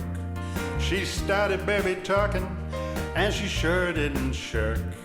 How's mama's pookie wookie? How's a big sweetie pie? I kinda smiled and I opened one eye. Yeah, and said shut up, right? She said shut up. Stop with the baby talk. I was just about to answer her when I heard her say, "You so fat and lazy, but you're sweet as can be." That's when I knew she wasn't looking at me. I wish she'd talk. Okay, we gotta stop this. I don't know. Mark Stein is literally cucked by a cat. But this guy must have had money beforehand, right? Like he's producing these videos. Like, what? I don't understand. Is he William F. Buckley's son? No, that's it. No, I can't even believe it. What category would you put this entertainment in? Well, the first one is creepy because it's a kid's song, but it's done in a creepy way. So is it meant for kids or who's it meant for? I feel like thought I saw a Pewdie cat. I feel like it's meant for Mark Stein and then everyone else who wants to look at it and go, what the hell is this? It's my art. And the second one, is it supposed to be self-deprecating? Because he should thank the woman for clearly working a job that allows him to nap on the couch all day under a bunch of newspapers. Yeah, she only cares about the cat. Well, it pays off, doesn't it? So anyways, did we cut before the punchline? Well, we wanted to just give you a sense of who he's going on the road with. As you can see, this guy's a funny cat. This guy's funny, just like you said. A political commentator, but also very funny. Doesn't Bill O'Reilly have a right to be absolutely pissed? If I'm Bill O'Reilly, you got ditched for that guy, that's the most insulting thing imaginable. And it's Bill also O'Reilly may be a lecherous, almost certain, rampant drunk, but he is a broadcast talent. Do you think he's sitting in his in Bill O'Reilly sitting in his office right now? Just the cat guy. The cat guy. I've been stabbed in the back. What is it? What is the German thing? Gewalterwing. The cat guy. What is it? He left me for the cat guy. Mark Stein. No, he's saying, someone get me Greg Gutfeld on the phone. I got to replace this guy. All right, so here's Miller. We just took a little diversion there. Political commentator, but also a funny cat. We were sitting at dinner one night. He was making me laugh so hard. I said we should go out together. So late February and early March, we're going to go out and try a few dates in the Northeast Quarter. I think it's like Rochester, New York, and Syracuse, and yeah, and we'll go. Fun. Although I just found out, I'm looking at the Syracuse ticket dates, and it's not selling that well. But the other three are doing well. I look at Syracuse. We're in the small town of Syracuse, and the same night they've booked us in there. Syracuse's college basketball team's playing Duke. You can't. Yeah, you it's can't, like me going in to do kabuki the day they signed the armistice or something. You know, it's just like the silliest booking. Oh my, yeah, silly. But well, this will, guys. If you're in Syracuse, tape the game. Yeah. No one tell anyone. No there. spoilers. And go see Dennis Miller. Yeah. Hey, wait a second, Whoa, Jimmy. whoa, oh my God. I signed up for alerts, and this one just came in. It's gonna be good. I get notification on what's going to happen that day for the Priyanka Chopra Nick Jonas wedding. Wow.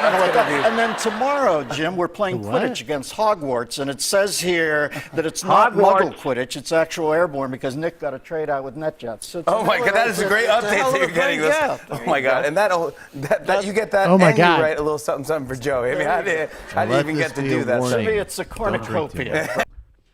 Fallon looked like he is. Even Fallon can't fake laugh at some of this. Exactly. The old I'm getting alerts on my iPhone about Quidditch joke. There's 144,000 people in Syracuse. Is that what he's claiming? He can't draw more than him in a basketball game?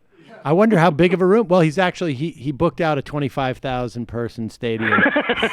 Well, I mean, Andy, at least the Harry if you Potter could reference look- is within this century. If you could look at the faces on everyone in the studio, like Matt and Jamie in particular, just look so confused. Like, how is this like actual entertainment? And like, what? How did any of these people end up I'm where not they're just supposed to doing be? politics anymore.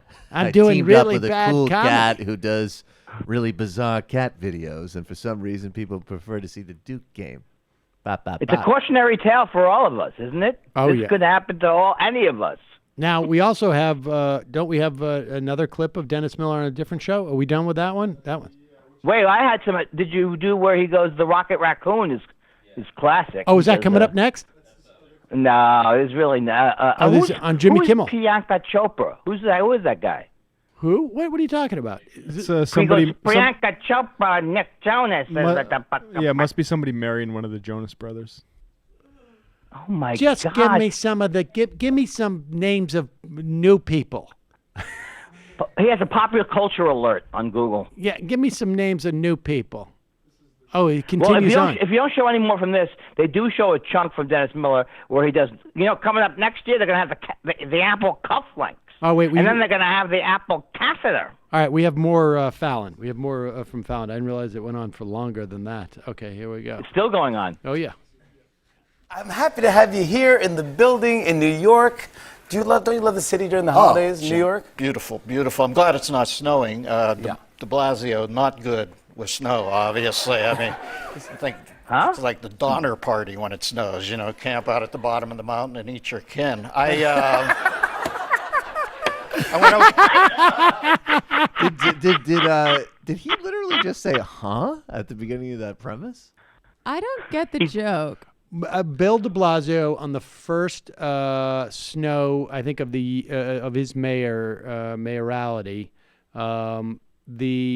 because of, I can't remember if it was a function of like a lot of the snowplow stuff had been privatized at that point, and what happens is they're not exclusive to the city, and unless they get an order early, they don't. They go off and take other gigs. And so there was some talk that supposedly he didn't do the Upper East Side, I think. Remember? Bill de Blasio was like... Did he privatize the snowplows? No. Okay, so the joke doesn't make sense. De Blasio would be like, yeah, It's also fuck 2 the years Upper old. East Side. I'm It's Bill not de this Blasio. winter, right? It's not this winter. 2 years The saddest old. part. No, this is like 5 years old. No, that's 2013. Yeah. That's 2013 material. Which, again, I think by Dennis Miller standards is highly I current. brought this into, this is out of the aughts. I think Yeah. I'm doing pretty good. He's evergreen. Yeah. I'm back up. I'm refreshed and ready to go. I have references to 2010. I got jokes so inside about Bill de Blasio, New Yorkers don't get it. He saw that as like a tip of the hat to the old political comedian that he was. Yeah. That's what I used to do, stuff like de Blasio snow jokes. And now let me segue into my new family-friendly. Yeah, let's see material. what else you got. I went over to Macy's. Pause it. today. I would want to bet. Hold on. I would like go up to Jimmy Fallon right then and just walk across the stage and go, I will give you $500,000 if you could tell me what his what that reference was. And he would, even though he laughed as hard as he did, like he wouldn't be able to, for a moment, to even know what that was about. Unbelievably, yeah, it was they had funny, Santa yeah. Claus was already up, and they made a weird choice this year. They've gone with Bernie Sanders as Santa Claus. Oh, that's very interesting. All the children line up. They get up there. They hop up on his lap, and then he tells each kid what he would like from them, which is That's amazing. a little bit of a different thing this year. Different take, yeah. It's a fucking Did you- how was your socialism, flight? fake stuff. Can we take "That's amazing" as a drop, please? That's Oh, it's amazing. not clean. That's amazing. Bernie Sanders is in the news again. Because socialists Well, take things. listen, the flight was lovely, but the plane made the ultimate mistake. It arrived early at the gate. And, you know, That's the it's worst. harder to get in to your airport when you arrive earlier at the gate than it is to get into the country. They take us all the way back out to the end of the runway. They turn off all the lights. You got to sit there. You can't move. I've got a weak bladder. I've got to go to the bathroom. So I'm waiting. You know, a guy goes in from row 1, and I'm thinking, I've got to get in there, but I'm in row 4, so I've got to look for a diversion. He comes out. I use that to take the flight attendant's attention away. I go up, boom, I'm in, like a shot. I pull the door, great. But then I realize that he has had what I can only assume is a silhouette altering bowel movement. And now A silhouette altering. I'm trapped in there, so I don't. Silhouette altering. Oh, this is incredible. Oh, boy. That is the most disgusting joke I've ever heard in my life. And then Jimmy's trying to justify it because he said silhouette. I cannot. I literally can't believe he's doing and arrived at the gate early into bathroom junk.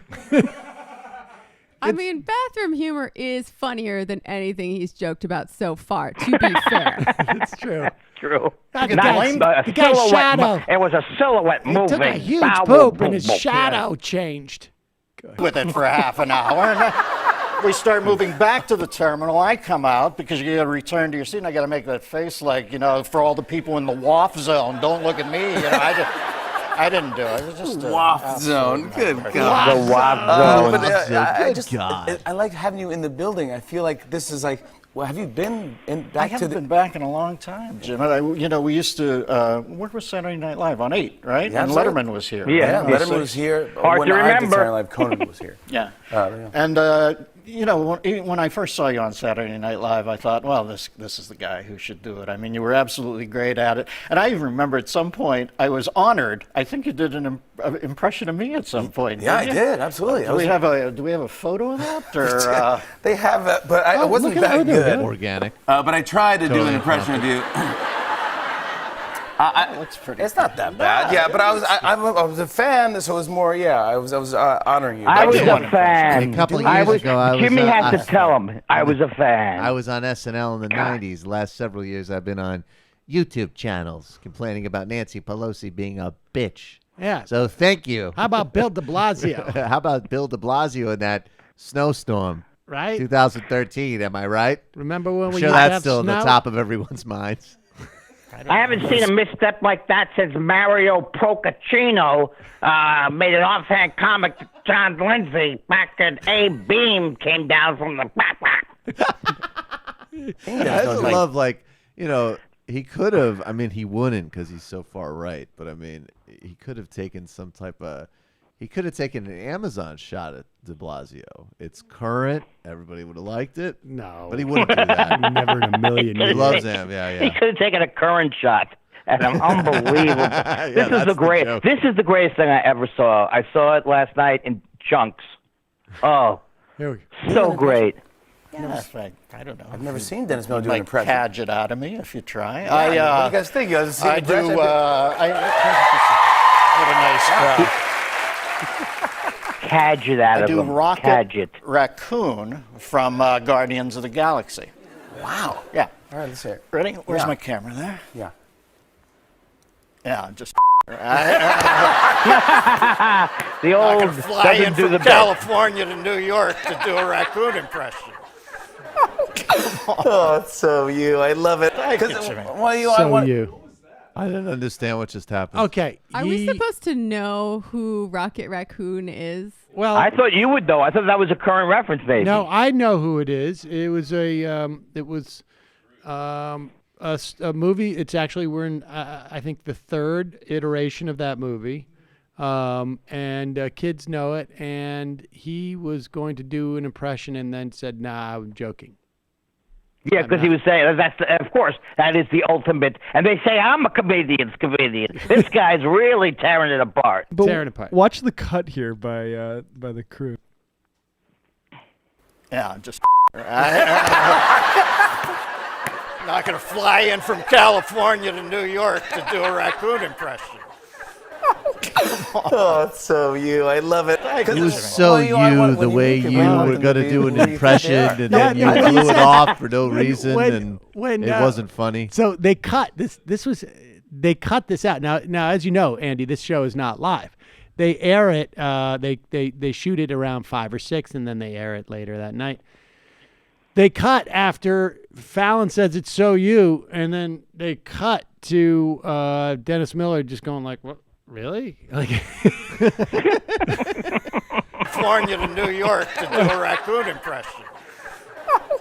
Oh, it's so you. I love it. Thank you, Jimmy. When you meet people, who you think they are. No, well, listen, I've been a fan of yours forever. That's sweet of you, Jim. When I watch you, I always think you seem to inhabit when you were on Saturday Night Live doing the news, and I thought this kid's, was it a dream of yours, or like when you were young? I watched every Saturday Night Live. I was religiously. That's the only thing I ever wanted to do. I just loved it so much. I remember when it happened for me. I was writing jokes in Pittsburgh. I was working at a comedy club, and a kid came into town. I won't say his name, but he bought some jokes off me, and then I went back to my apartment. I'm living in this crap $60 a month apartment with a hot plate, I'm eating ramen off a double album cover, and I'm sitting there and I'm watching this guy on The Tonight Show with Johnny, and he tells a joke that I've written, and Johnny Carson falls out, and I'm sitting there leading the crappiest life imaginable. Yeah. I don't know about you. At that point, I thought I have to become the conduit for these jokes, even though I was reticent up front. I was kind of shy about doing it. But it's sort of like living in East Berlin, and you're walking on your side of the wall, and they're shooting snitches, and on the other side of the wall, they're playing racquetball, and everybody's getting laid. You think I gotta? Pause it for 1 second. Wow. Now, just if you don't know, the wall came down 25 years ago. I'm a raconteur. And not to be pedantic about it, but people definitely got laid more on the east side of the wall. They've done studies. Is that right? Yeah. Interesting. Women had more orgasms. Oh, I didn't know that. I see. Maybe it was. Maybe it's not so bleak in North Korea. We should say we have an update. A little something for Joey. Something for Joey was a made-for-TV movie about John Cappelletti, a Penn State football player who gave his Heisman Award to his brother Joey, who was dying of leukemia. That was from John Ferson on Twitter.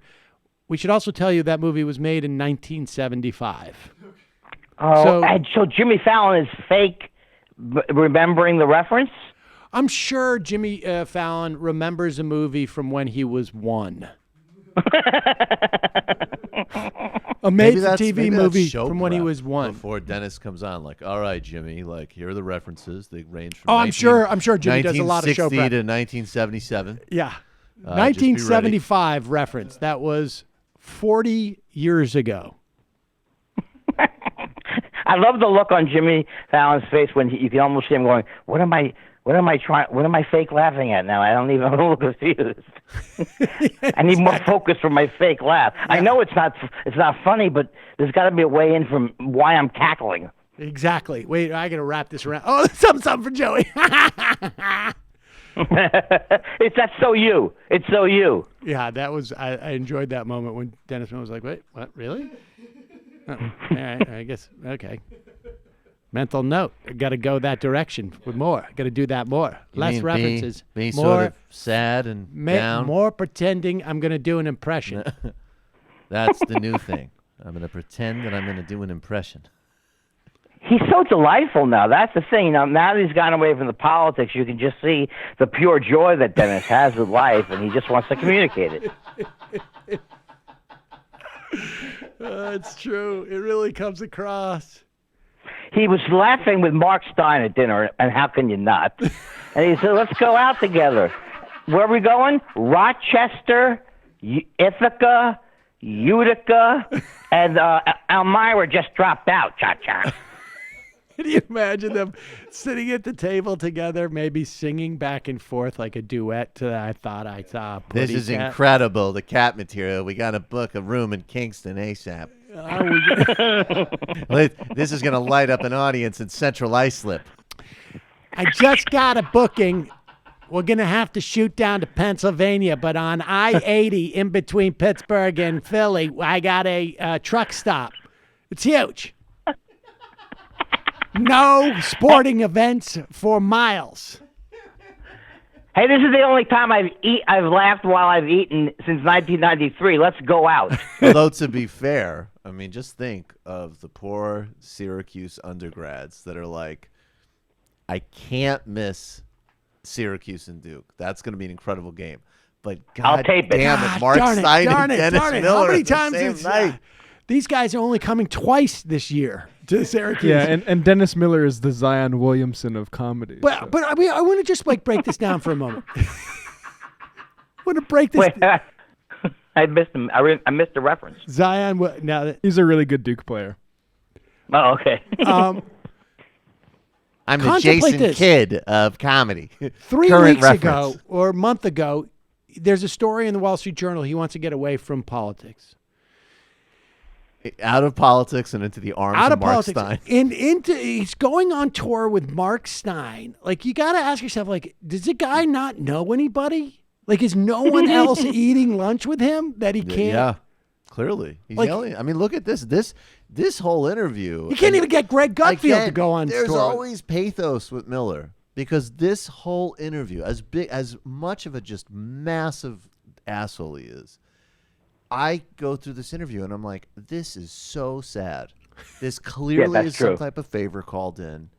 He gets an opportunity to be back in the big leagues, but go to switch to baseball analogies. His throwing arm is just off. Right. It isn't happening. Fallon clearly, I can tell through his nice guy shtick, he resents having to struggle this much to pretend it's funny.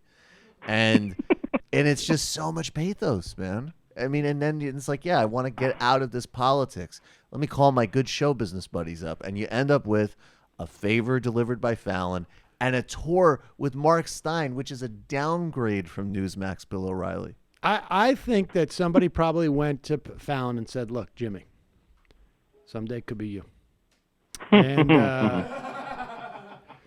you got to give. I probably will. You give now to get back from the Jimmy of, You think Fallon? I don't think it'll be politics though. It'll just be sort of like a general. It'd be really funny if Fallon all of a sudden just becomes incredibly hostile. Like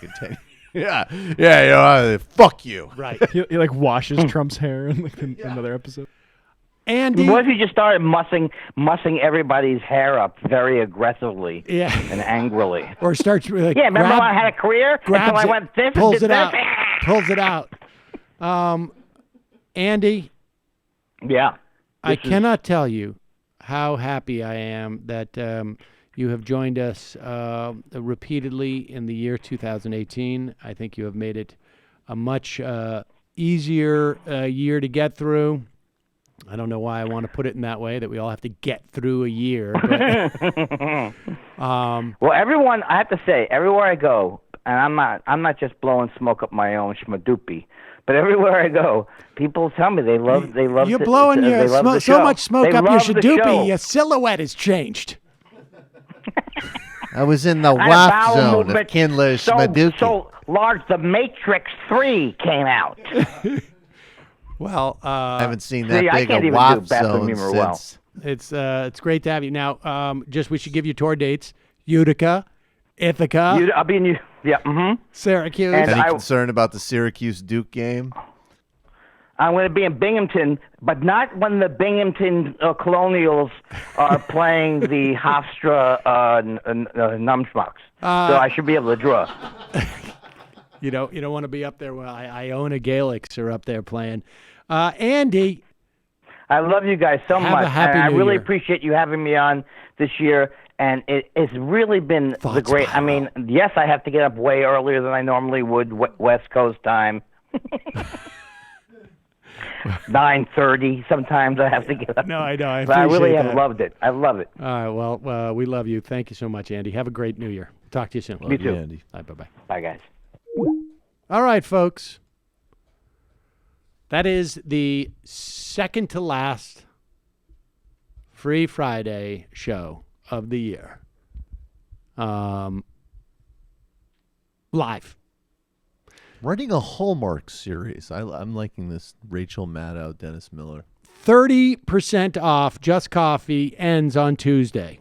So head there. You don't even need a coupon. JustCoffee.coop. Fair trade coffee, tea, or chocolate. This is the time to try out the coffee, folks. This is the time to try it out.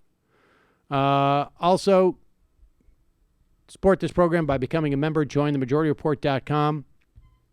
Today is Friday. Now I remember, Michael, you were sick on Tuesday, but you made it in for did. TMBS. How did that go? Tanned, relaxed, and rested. It was so weird how healthy you were. Yeah, no, it felt pretty good. Matt Taibbi was in. Hair blown dry. Yeah, everything was great. I got it. It was a spa day.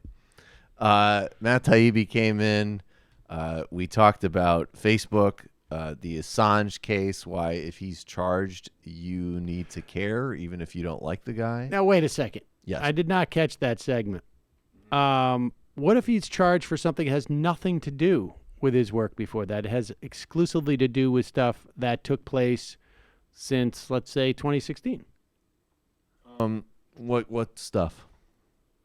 Oh, well, look, if he's charged with, I mean, specifically, we were saying if they choose to charge enticing leakers for enticing leakers, that was the specifics of the conversation. Oh, it was yeah. not charged with anything writ large. My sense is what was released in that accidental filing a couple of weeks ago. If that is real, that's very disturbing.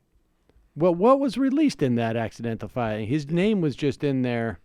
I thought that was more procedural. Well, I mean, people like Greenwald and Taibbi who follow this closely are very concerned about the enticing. I saw an exchange with Taibbi and Marcy Wheeler about that, and I have a feeling that Marcy Wheeler knows something about this dynamic that maybe some of us don't. We shall see. We shall see. We talked about that, and actually, in fact, I think. But I agree with the premise. That, I mean, the in earlier some ways stuff applies beyond Assange, and we also talked about definitely applies beyond Assange, and we talked about the Trump and Obama administration's wars on journalism. The problem with how Facebook's, because there isn't regulation, the models that they're doing to clamp down on fake news is going to basically undermine dissenting voices. A bunch of other stuff. Then on some deep dive coverage on Macron this Sunday for patrons, an illicit history of Beto O'Rourke with Liz Brunig, and get the whole thing. Patreon.com/TMBS and Michael Brooks Show on YouTube and iTunes. Jamie.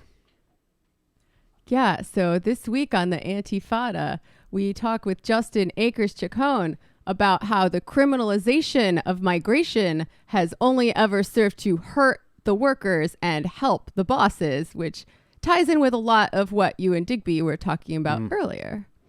And we also talk a little bit about the Yellow Vest movement in France and how Macron is just a psychotic neoliberal shitbird. I don't know. Literary Hangover. We did Democracy in Chains. Tonight we're recording on Anne Bradstreet, the first poet of America, really. Well, maybe not the first poet, full stop, but definitely the first female poet and probably the first notable one. So yeah, and also if you watch it on YouTube, those are coming up to just a little bit of a lag for computing power, but check it out, YouTube, Literary Hangover. There you go. Wait, well, leg for what? YouTube for Literary Hangover. What did you say before that? Computering power? Lag. A lag. Yeah, there's a lag. Not a leg. A lag. Lag. I never heard that. I never heard your accent before. Really? I never heard his accent before. Are you serious? Yeah. Most people find it very charming. I'd never heard They are paying to hear him read them books in that accent. I'd never heard it before. Wow. I had no idea what you were talking about. Leg. All right. See you in the fun half.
Conflated. Ladies and gentlemen, it is the fun half, wherein we have fun. That's what we do on the fun half. That's, in fact, I forgot to turn the voicemail off. Wait, we want it on? I thought we wanted it on. Yeah, we want it on. Right. Oh, except for during when we take phone calls. But non-working hours, we want it on. Folks, the number is 646-257-3920. This is unbelievable. Do you know that guy, Jonathan Solomon? Did anybody know this guy's name? He used to work for the AP years ago. I think a lot of people know that guy's name and face. When I saw this, I realized I've been doing this job for about 3 years, and I don't know if I've seen his name or face the entire time. Idea who Okay, he is. Jonathan Solomon. John Solomon. He was. He was never a big name because he was just a reporter at AP, but his reports were always very, very slanted. And then I think he went to work for the AEI. I think. I'm not 100% sure about that, but now apparently he works for The Hill. Listen to this. Let's do the test. I can't tell if he's in the New York office or the Washington office. I wonder where he's based out of. But here is John Solomon, and everybody's getting into the act, folks, over at Fox in terms of. let's listen to this report. You tell me if you believe this. As I came here tonight, Sean. By the way, everybody's a native of Russia, apparently. I apparently have to clear my future comments with guilty. Pravda. He's laughing. Yeah, no, it is pretty funny, but I'll tell you what's Pause not funny. it for 1 second. These guys, they're all, I guess they're laughing about the Russia stuff. There is, in the right-wing world, the news that's about to break about the investigations is, of course, about the Clinton Foundation and the enormous scandal that's about to explode. But here is, on Sean Hannity, here's John Solomon talking about it. I'll tell you what's not funny. On the way here tonight, a woman stopped me on the street angry and screaming at me and tossed her tacos on me. I did come in smelling like taco dip tonight. I apologize. But the sort of vitriol and silliness that goes on, we ought to just stay focused on the facts and what happens every day in our lives.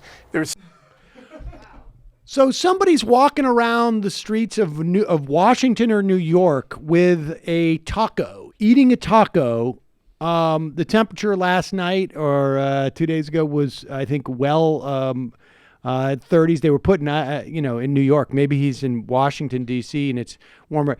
And, boy, she must have had some pretty bad aim with that taco sauce that she had.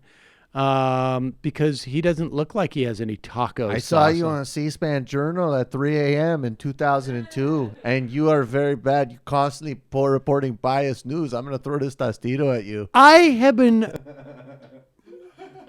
aware of this guy for over a decade, and I have if he was sitting right where you are, Michael, I wouldn't know who he was. I saw you with Brian Lamb in 2007. You were always distorted the Bush administration's record on the invasion of Iraq. I'm going to throw a taco at you before you go on with Hannity. I know your schedule. The idea that there is any individual in the entire country who John Solomon doesn't know, right? Like, there could be people who know his work well enough that are like, you're a horrible human being. I'm going to throw a taco at you. And John's like, hey, Bill, come on. We used to be colleagues. But the idea that there's anybody in the country who knows who this guy is to have enough anger to take their food that they're eating in the middle of the day on the street, the taco they're eating on the street, one of those classic street foods, and throw it at him is just beyond belief. Everybody talks about Rush Limbaugh or even the new guys like Dave Rubin or Jordan Peterson, but if you really follow the news, it's John Solomon. And, normally I believe in the rules of civility, but if it's Jew, I'm throwing a taco at you, John Solomon, because you are the most important right-wing propagandist in the United States. They mobilize and break in his door, like, John Solomon, get him! It's also just a why waste everybody of tacos. protesting at Total Tucker, waste of tacos. Why is everybody protesting at Tucker Carlson's house when John Solomon is still running around without any public accountability? I mean, this guy's really important. I saw him during a call-in segment in Washington Journal at 3:45 a.m.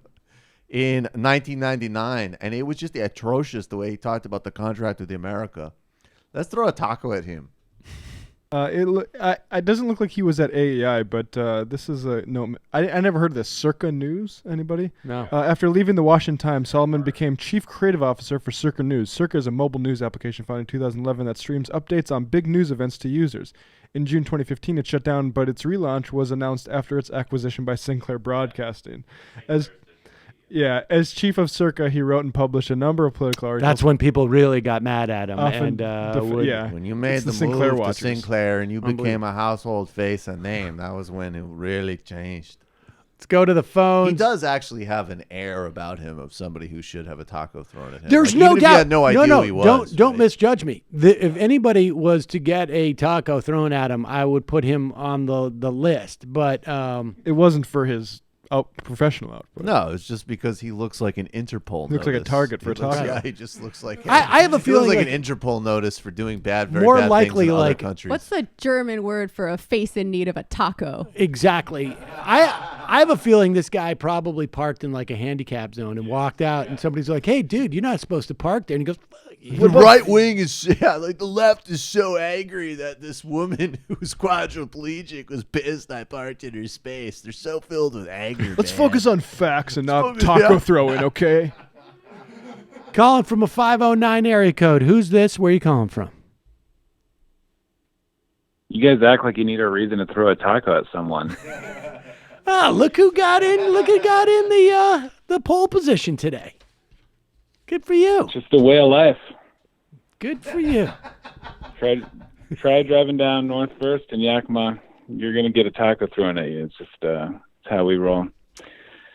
Sam, this is Ronald Reagan. Ronald Reagan. Yes, I know. Post-Mormonism. Wait, hold on for a second. Hold on. We lost your audio. Okay. Start again. Okay.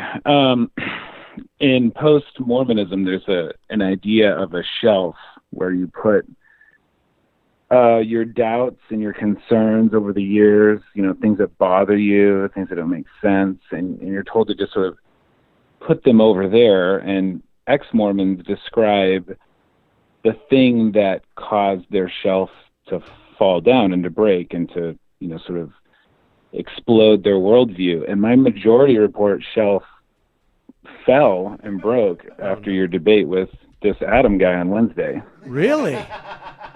That was so I've just been accumulating these doubts over the years. Walter Block makes some good points, fucking Greg. And you go, no, it's okay. Sam knows what he's talking about. Just we'll deal with that in the afterlife when things become more clear. And, Adam really, I don't know that I can see the world the same way. And I wanted to describe to you a little bit about my new philosophy in life. Okay. Yeah. All right. Why don't So you? first of all, freedom is that's the bedrock. And by freedom, I mean, I get to do everything I want whenever I want without any impediment whatsoever. That's fucking freedom.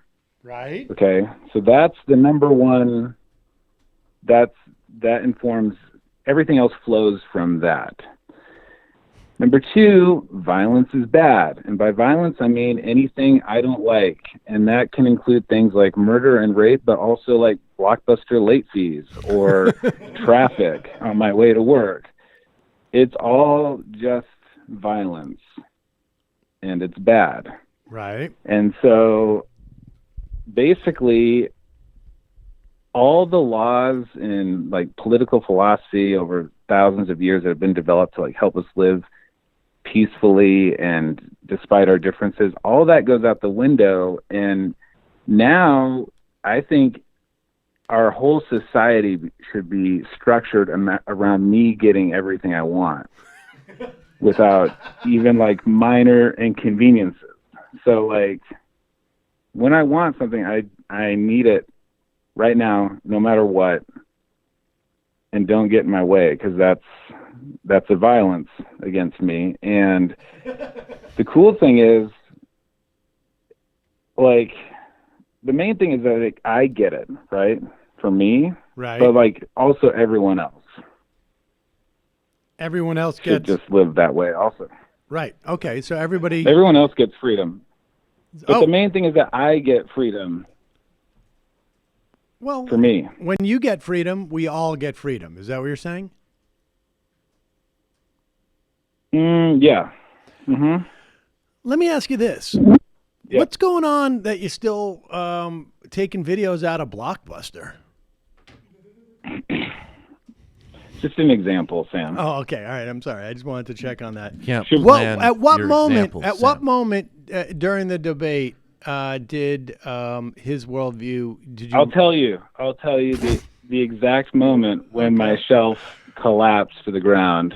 Thank you. Spilling years of doubts all over the floor. When he was like, "Hey, an oil company wants to drill my land. I'll go talk to the CEO and be like, hey, man, what's up with that? Let's work this out.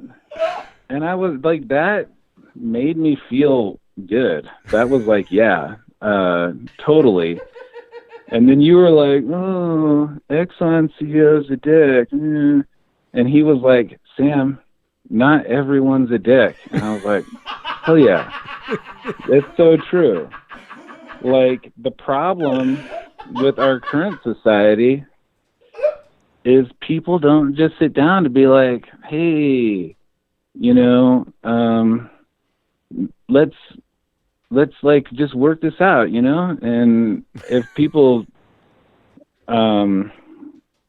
anyways, like the main thing is like, I just get to have my land. Right. But yeah. So, all right. Well, but you insisting that Exxon and all these companies are dicks. I was like, no, that doesn't feel good. Just like climate change doesn't feel good. So I stopped believing in it. there you go. All right. Well, Ronald Reagan, I guess it was great while it lasted. And I guess if we tune into like Prager or something like that, we can hear you on air. Yeah, I'm putting some feelers out. So if you have any leads. If you need a reference, Dave Rubin blocked me, so maybe you could for some libertarian call-in shows, I'm happy to provide.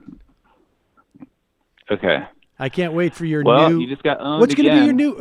So. What's going to be your new? Enjoy that. Your new numb to call, like Nancy Pelosi.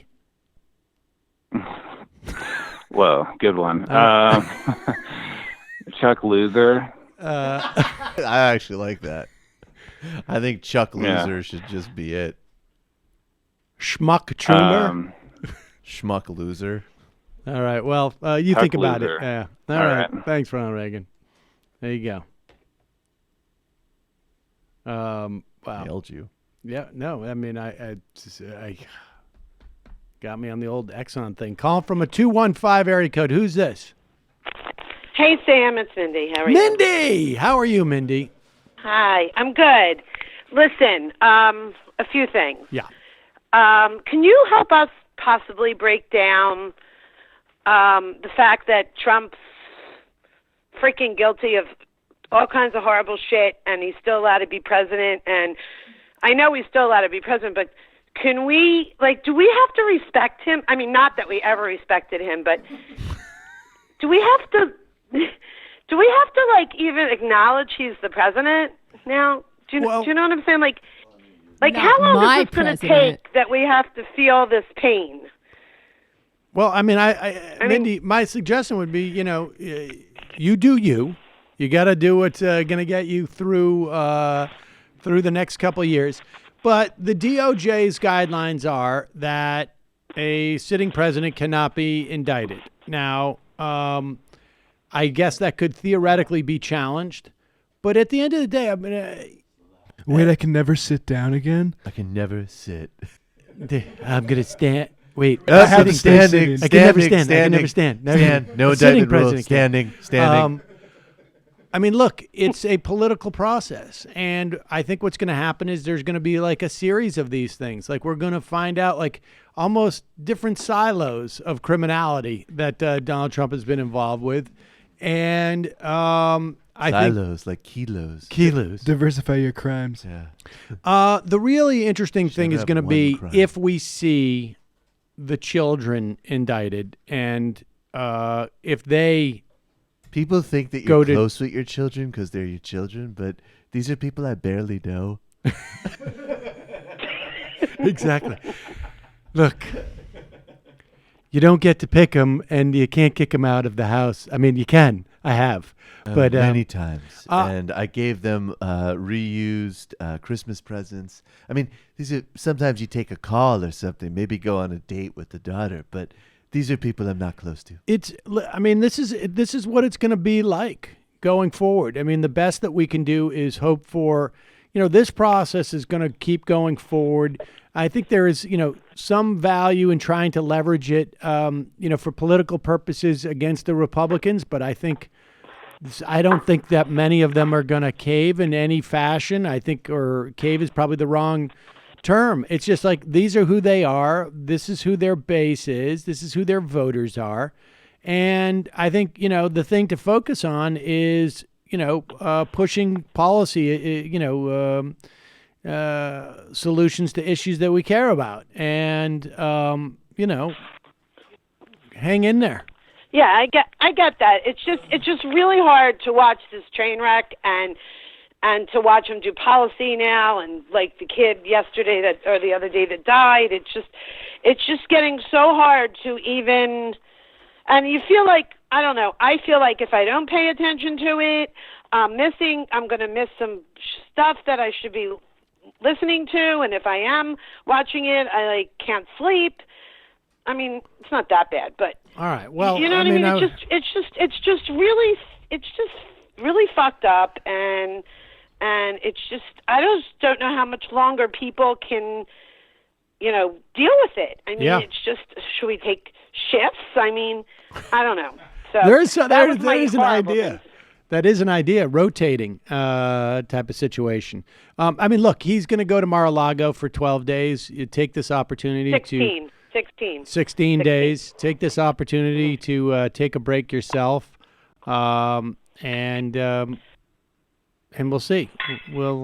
No, this isn't my life 24/7. I want you to know that. I mean, I do have a life, but it's just upsetting me. And then the other thing, the funny thing I wanted to say is, don't we want Chris Christie to be chief of staff? I really want Newt Gingrich to be chief of staff. Okay, don't you think they're kind of interchangeable? No, I think Newt Gingrich is. I think Chris Christie would actually do a fairly decent job. I think he's already said no, right? Oh, has he already said no? Yeah, he's already out. Oh, you did send me that? I didn't see it. I want Newt Gingrich. Right now, it's just between. Oh, Chris Christie said Chris no. Christie Yeah, and Jared. Yeah, the reason why that would be Chris Christie had said no, and which is, this is one of those things where you can tell who would be a good candidate for this job by their turning it down. This is like one of those situations where anybody who takes this job is going to almost definitionally be bad at it because they don't understand what they're getting into, and they're getting into it for the wrong reasons. No one in their right mind would take this job. I wouldn't want to be part of any club that would have me as a member. So we're probably going to have a Jared chief of staff. I mean, it could be Jared, could end up being the chief of staff. I mean, but that also, yes, it could be Jared. It could be Newt Gingrich. It was all Jared. I'm standing up, and it was all Jared. Jared did everything. I feel like Newt Gingrich would do it. Newt Gingrich would be probably battle the most fun. Of two Newt Gingrich is as warped as Trump is. He's obviously a little smarter, right? But he's don't you think they would damaged cancel each other out? Who's more narcissistic? I mean, yes. Wouldn't that be a power play that would last maybe 2 weeks? Yep. Yes, and that would be fun, and it would mess up Okay, their agenda. last thing. Yeah. Last thing. Okay, so now everybody on Twitter seems to, all these Republican people, professional, whatever, pundit jerk-offs on the right side that are never Trumpers are now floating out all these ideas to run some type of multi-ticket where and it's not just one person. I mean, somebody had an article in Politico about it. They're trying to run this thought-out process where we take a Biden and a Romney, or a Biden and a Kasich, or something like that. Have you seen any of this? Yeah. Yeah, it happens every year. They do this every year. I mean, this year's going to be, I think this year there could be a little bit more traction to that idea so that it may actually last 6 weeks as opposed to 3 weeks. But this is ridiculous. Nobody will do this, and it's a bad idea. Listen, here's the thing. The problem isn't Donald Trump. The problem is the political party that birthed and nurtured a significant portion of the country that allowed his ascendance. That's the bottom line. The Republican Party is a wasteland. I think they're scared. I think they're freaking out. And I think we're going to see the good faith liberals separate from the bad if Bernie is the nominee. I think that's absolutely right.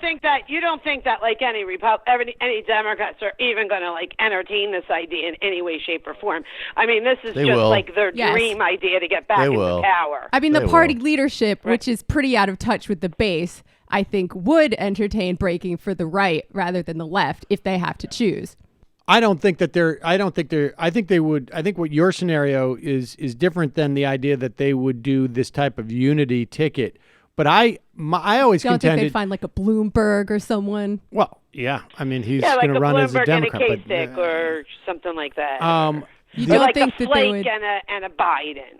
It's not inconceivable to me you'd see a third party candidate from like a New Labels type of situation. Yeah, and they're going to do all the stuff that they got mad at Jill Stein for doing the last time around. Except for the problem is they run the same risk. And that's the thing that I would think would prevent them. I think the first inclination, let me put it this way. I was quite convinced that if Bernie had won the nomination, there would be more Clinton voters who didn't vote for Bernie, Democrats, than vice versa. And I think that if Bernie was to win the nomination, at one point there would be the impetus to do what you're saying. But I think that the risk would be too great. Well, I guess don't we'll see see why we how would much have they to care do about it. stopping Trump. Right. Like if Okay, you look, very last subject. Now, I'm sorry, I went 4, but the very last subject. So now, John Kyle is. Did you talk about that yet? The lobbying. No, John Kyle is stepping down from John McCain's appointed seat in Arizona. And now they're like floating the idea of giving it to McSally. Oy. I mean, so you don't win the seat, but then you just get appointed to it? Dipset. Yeah, that's pretty nuts. You think that's possible? I think for them it's, to do that? Of course. I mean, Mindy, look what these people are doing in Wisconsin, Michigan, and North Carolina. This is like the least of it. Yeah.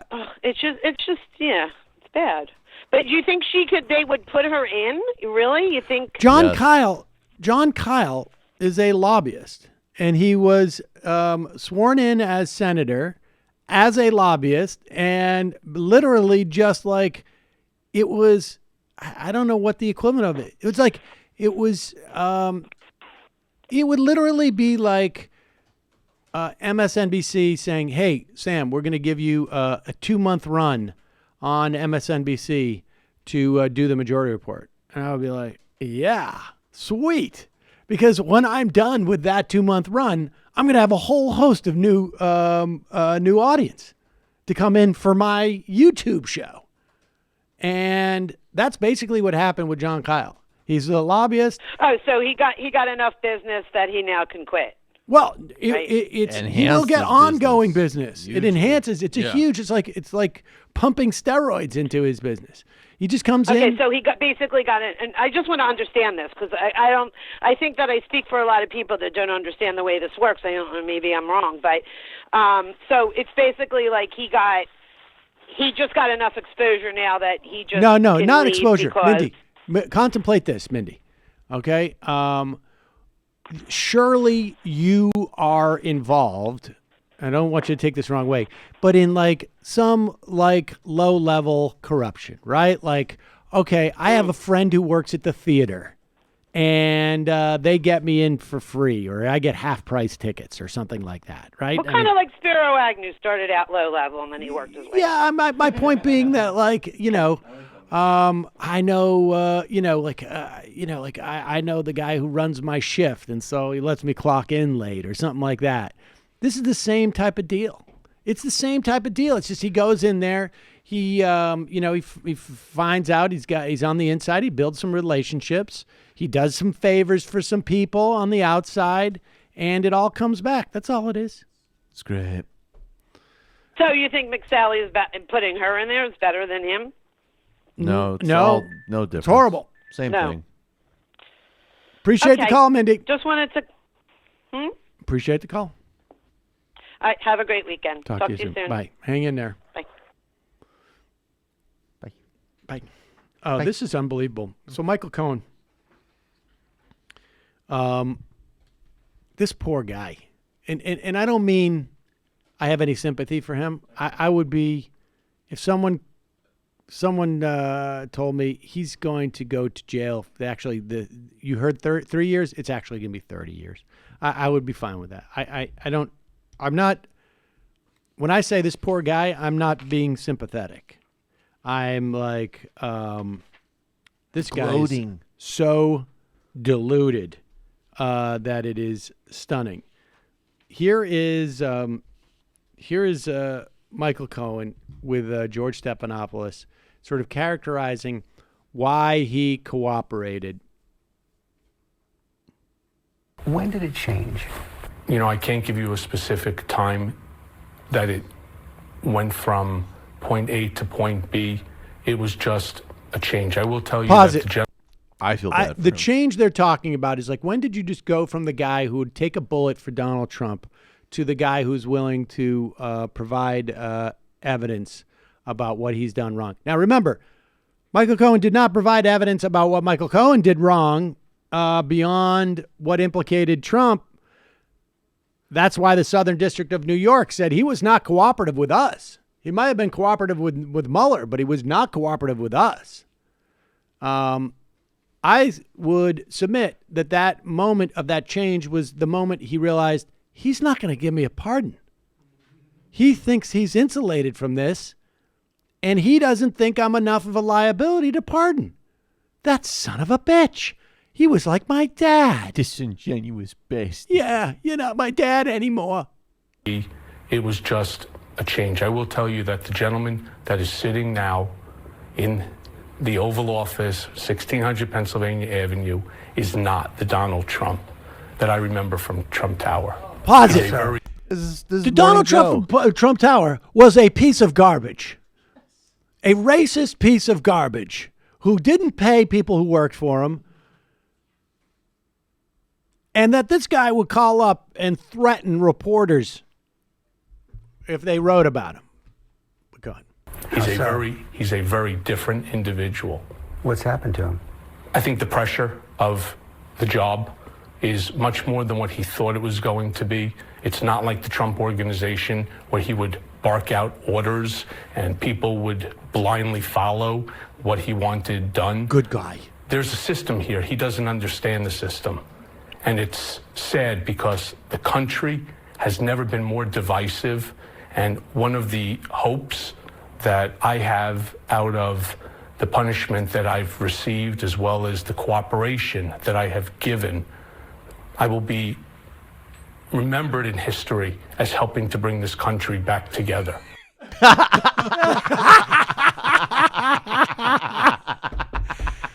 Who's going to tell him? Who's going to tell him? I think best case scenario, you're remembered from medallion scams. Right. Yeah. Who's going to tell him, Michael, I'm sorry. It turns out that the historians, they don't even need time to go by. They don't even need hindsight to tell you. In fact, we have a panel of 150 historians who we've gathered. And for every other question we presented to them, they said, we need more time. The only thing they came back on when we asked, is Michael Cohen going to be remembered as the guy who brought the country together? And the answer was hysterical laughter. And I mean, that level of delusion is why I feel sorry for the guy. I feel bad for him, man. Like somewhere around like month 3, he's going to be sitting in prison going like, nobody wants to write a book about me. He's like dim-witted Michael Clayton. Here he goes on. The level of delusion here is pretty good, pretty high, but you have to keep reminding yourself. There isn't a red America and a blue America. There's a fucking United States of fucking America. You got to remember, as you listen to this and you're like, wait, how could this guy actually think this? You got to remember, he also said at one point that he was willing to take a bullet for Donald Trump. So here we go. President Trump is lashing out against you in such a personal way, daily almost now, calling you weak, calling you a liar. Is he afraid? Seems like it. That's what he does. That's what he does. Are you afraid of him? It's never good to be on the wrong side of the President of the United States of America. But somehow or another, this task has now fallen onto my shoulders, and as I also stated, that I will spend the rest of my life in order to fix the mistake that I made. How are you going to do that? Don't know. Oh, man. Delusional motherfucker. I mean, listen, I'm gonna give this guy a break insofar as that maybe he's thinking, I got to do this for my kids. I got to make them think that dad is a hero because it's important for my kids. And I can appreciate that. Like, sometimes you'll say to your kids, like, if they're young, like, no, there is an Easter bunny, or there really is a tooth fairy or something like that. You don't want to be the one to sort of like shatter. But that is... I was in Bensonhurst doing a little bit of a business project where we smashed cars into each other for the insurance and whatnot. And somehow, through a series of events of my business ventures, this historic task of restoring the promise that is America fundamentally fell on my shoulders. You're a bunch of disingenuous bastards. By the way, my daughter's a piece of ass too, not just Ivanka.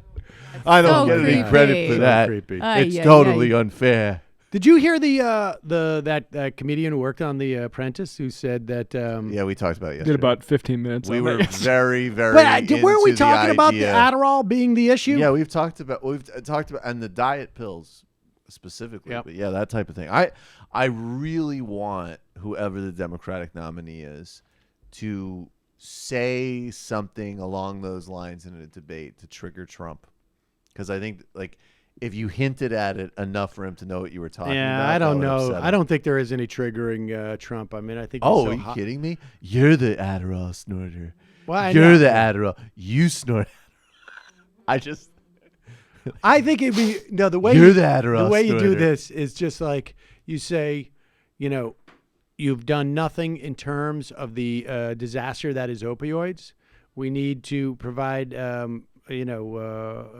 money for to help people addicted to this. We need to have more stringent laws, and even things like Adderall, for instance. Like it's that's what I was thinking. Something like that, or if you want it to be way more chintzy, you go. And I find it stunning that you campaigned on addressing this crisis and you did nothing about it, and especially given your own personal background, that you would sell out this kid's situation. What? Personal background. I would just say, like, what about all the people that are crushing up Adderall and snorting it, Mr. President? What do you have to say about those people? You go on a Kasich, and except there's a purpose to it, but it just sounds like a random, like, people are crushing Adderall and snorting it right now. Do you realize that people are snorting Adderall off of executive desks? They're snorting it off of executive desks because they can't read, and they're having an anxiety attack right now. And they don't know where their daughter is. They're afraid of getting a statutory rape charge. It's happening right now. And the special in this prosecutor country. is on their ass. He must need to up his dose a little bit because it's not working. He's going to need a little bit more, I have a feeling, in the coming weeks. Jonathan Armstead, Sam, I wanted to alert people that I side with has posted their 2020 presidential survey via a multiple choice quiz on about 50 issues. They'll match you with the announced candidate that best fits you. I got Bernie as number 4, but Elizabeth Warren, Tulsi, and Kamala Harris as my top 3, matching 84 to 81% of the time. But I have a question about something Mike from PA said the other day about Kamala. He said she would back down in a tough fight. I was talking to Uchi Wally about this months ago when he said that she did that with not prosecuting Mnuchin's bank. Yes, that's true. I counter by saying she was probably a member of the Chicken Ship Club, someone who only goes into fights when she has the numbers on her side. Do you think that's the case, or am I giving the sister some slack? Look, all I can tell you is that it appeared in that office that there was a lot of reason to at least go down that road, and she did more than get afraid. She stymied it before it even grew at all. It's one thing to not bring a case because you don't think you have the evidence. It's another to have substantial amount of reason to start an investigation and not doing it. And I'm looking more into Kamala Harris, and I I think some of the like just sort of glib, like she's a cop, gets hackneyed, to be honest. And I understand she's pivoted her positions, which is great, but she was on the wrong side. Like, not only is she late to the party in terms of criminal justice reform, she was a very active, punitive, and someone who even opposed reforming 3 strikes laws. Like, her record, especially juxtaposed with what she did with Mnuchin, is atrocious. Yeah, she bragged about putting parents in jail whose kids were truants from school, which is just totally unacceptable. It's awful. And you have to look at where she gets her money from as well. But I just don't trust her to do any of these things. Like Mnuchin being the only Democrat that got money from Mnuchin. The DX fool. Hello, proletariats. Your work wife, Digby, didn't mention that there was a Honduran asylum seeker who died in Albuquerque hospital last month while in ICE custody. An independent medical examiner hired by her family concluded she was physically abused within the last few days, probably in the last few days, probably by ICE agents. DHS claimed she died from AIDS. By the way, she was una mujer latina transgénero. Meanwhile, did you see the Advocate commentary about why Sarah Silverman can say the F word slur for gay men, but not Kevin Hart, rebutting Nick Cannon's trolling? I didn't. For me, words must be seen within a context and an intent. And part of that context is, what the, I don't know. I wasn't aware of the Kevin Hart's, there being an issue about Kevin Hart saying that. But for me, it's about context and sort of part of that context is like where the individuals saying these things have been in the past. Like you can divine. I mean, it's not unlike, I think my example was an extreme one, but my tweet, I guess if there had been in my past a history of wanting to have people rape my daughter, then that people would have had been right to take a jaundiced eye to that tweet. But your only point was that Roman Polanski was so good it doesn't matter. Right. Or did I misinterpret that? You might have. SBG. Sam, Something for Joey was a movie. Yes, we already talked about that. Colin from Nebraska. Last night, Dave Rubin was questioned on his live stream about whether left speakers using facts and logic rather than feelings exist. Rubin said yes, but he will not debate certain YouTubers who make fun of him and lie about him. I wonder who those YouTubers are. Question at the 43-minute. You bad. 43-minute mark. Davey. Oh, snowflake. Oh. Snowflake. Poor 43-minute dum-dum. mark. Let's pull that for next week if we can.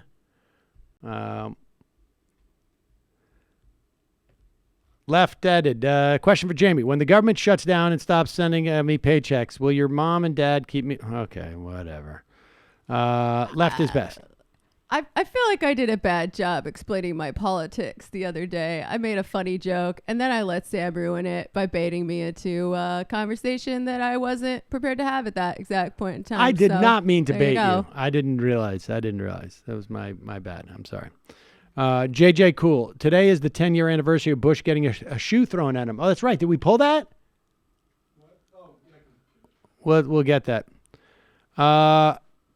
Aparis, glad to see that Dennis Miller is banishing himself and Mark Stein to the Siberia of continental United States, so no one else has to. Central Western New York are lovely areas, but holy crap, does it snow a lot there? It certainly does. This was pretty good. Back in the day, let's play this. Highly disrespectful to have a shoe thrown at you in the Iraqi culture. It may be like a broader culture. And here is George Bush, an Iraqi journalist, throws a shoe at him during a press conference 10 years ago? Reflexes. 10 years ago, right Amazing before he was about to leave. Yep. here. There are some who feel like that, the conditions are such that they can attack us there. My answer is bring them on. There are some who feel like that, the conditions are such that they can attack us there. My answer is bring them on. I like Malachi. He's just like, whatever. Like, Whatever. he's just, let me swat this shit. That was a good toss, too, in terms of the... Everybody performed well except for Malachi. Yeah. It was a great throw, excellent reflexes by Bush, and Malachi was kind of lazy. I mean, the choice is, do you go for the head or for the body, right? I think he was splitting the difference with a neck shot. This is... look, I'm not a big hypocrisy guy. Rick Santorum's entire career was built on a... this faux morality. Like, people don't remember this. When the Catholic Church, when we first started getting revelations, or at least broader revelations about what had been going on in the Catholic Church in terms of abuse of kids, Rick Santorum in Boston, Rick Santorum blamed the sexual proclivity of the city of Boston as a reason why this took place. I need to start talking to little boys, Tommy McFinnigan, because there's just so much sexual tension here in the entire city of Boston. Honestly, I called up Such his a office. sexual place. I called up his office on one of those prank phone calls and spoke to a person there asking if I could get a list of all the names of sluts from that area. There's so many sluts here. I'm going to need to start dating children. Because I had gotten something from an ex-girlfriend. I wanted to see if she was on the list. From that area. She probably was. And they were like, what? I don't get, what? A list? Anyways, here is, and it's super important for people, particularly like on the cable news realm, it seems to me, to hold these people to account for where they've been in the past. I'm not a big hypocrisy guy, but if you can neutralize some of these people and make them embarrassed and publicly embarrass them and make them ashamed, I think that's healthy for society. Here is Jeffrey Toobin doing that with Rick Santorum, and good for him. To me, the most damaging thing is the fact the president hasn't come clean over the course of time. Anderson, Go ahead, Jeff. Anderson, putting aside the whole issue of how amazing it is to listen to Rick Santorum, who made his entire career successful for a time on the basis of morality in politics, making excuses for paying off porn stars and women with whom you've had affairs, putting that to one side, isn't the reason, Well, Rick, Jeffrey, if you're not going to put that to the side. I'm not making excuses for Donald Trump having an affair with a porn star. I mean, it's disgusting. It's tawdry. I'm saying whether it's I'm addressing the question as to what is the illegality involved here, and the illegality is not the contribution. The illegality is not reporting it. I'm not condoning it, and don't suggest that I am. And what you keep saying is that, his problem that he keeps lying and his explanations about it isn't the reason he's lying because he did something bad in the first place. If he did nothing wrong, why doesn't he tell a straightforward version of the truth? Well, he did something bad in having an affair with a porn star. I agree with you. That's horrible. I think the best thing he did was have the affair with the porn star, probably. Nailed it. Look at that Samantha all of a sudden. Very legal, very cool. The whole thing about it being a porn star, right? Very legal, very cool. The whole issue of it being porn star, I find just sort of ridiculous. I mean, the bottom line is the guy was cheating on his pregnant wife, and he didn't want anybody to know. And the guy is also a serial groper and assaulter of women, and he didn't want that to. What? Whoa. Somehow my Siri's trying to do some booking. Siri's trying to do some booking for me. The problem is he's just a horrible human being. And to the extent that, I mean, if you're someone who's a moralist like Rick Santorum, the idea that you could even go on television once and defend this guy, never mind try and make a second career out of it, is stunning. It is absolutely stunning. And I'm glad Toobin called him out on it. Toobin's been... you get the sense he's ready to go into retirement. He's just like, he's getting I'm done with this. I'm done playing with this stuff. I think there is occasionally the people who did have more faith in these in some of the steadiness of these institutions, when they've actually accepted the reality what's going on, their anger is very it's fresh. Yep. It's interesting to see. All right, I only have time for one more call. I know we got a lot of people hanging on for a long time. I'm sorry, folks. Calling from a 631 area code. Who's this? Where are you calling from? Hi, yeah, I'm on, right? Yeah. Who's this? Yeah, all right, cool. Well, I'd rather remain nameless for the story I'm about to tell. So 631 Long Island. I won't name the town either. Okay. I was doing a little impromptu protest. I had a Black Lives Matter sign. A guy came up to me, pulled his car around on a bridge, made a full 180 turn, used the lane or whatever. And it turns out into he threatens me with a baton, one of those police batons you whip out like the Star Wars toys those kids have. Yeah. And I mean, of course, I got his plate and everything. I did nothing. And I find out he's involved with the fire department and has cop friends. So that made me feel wonderful about living where I live. So, well, yeah. Which Welcome is to Long really Island. why I call it. Yeah.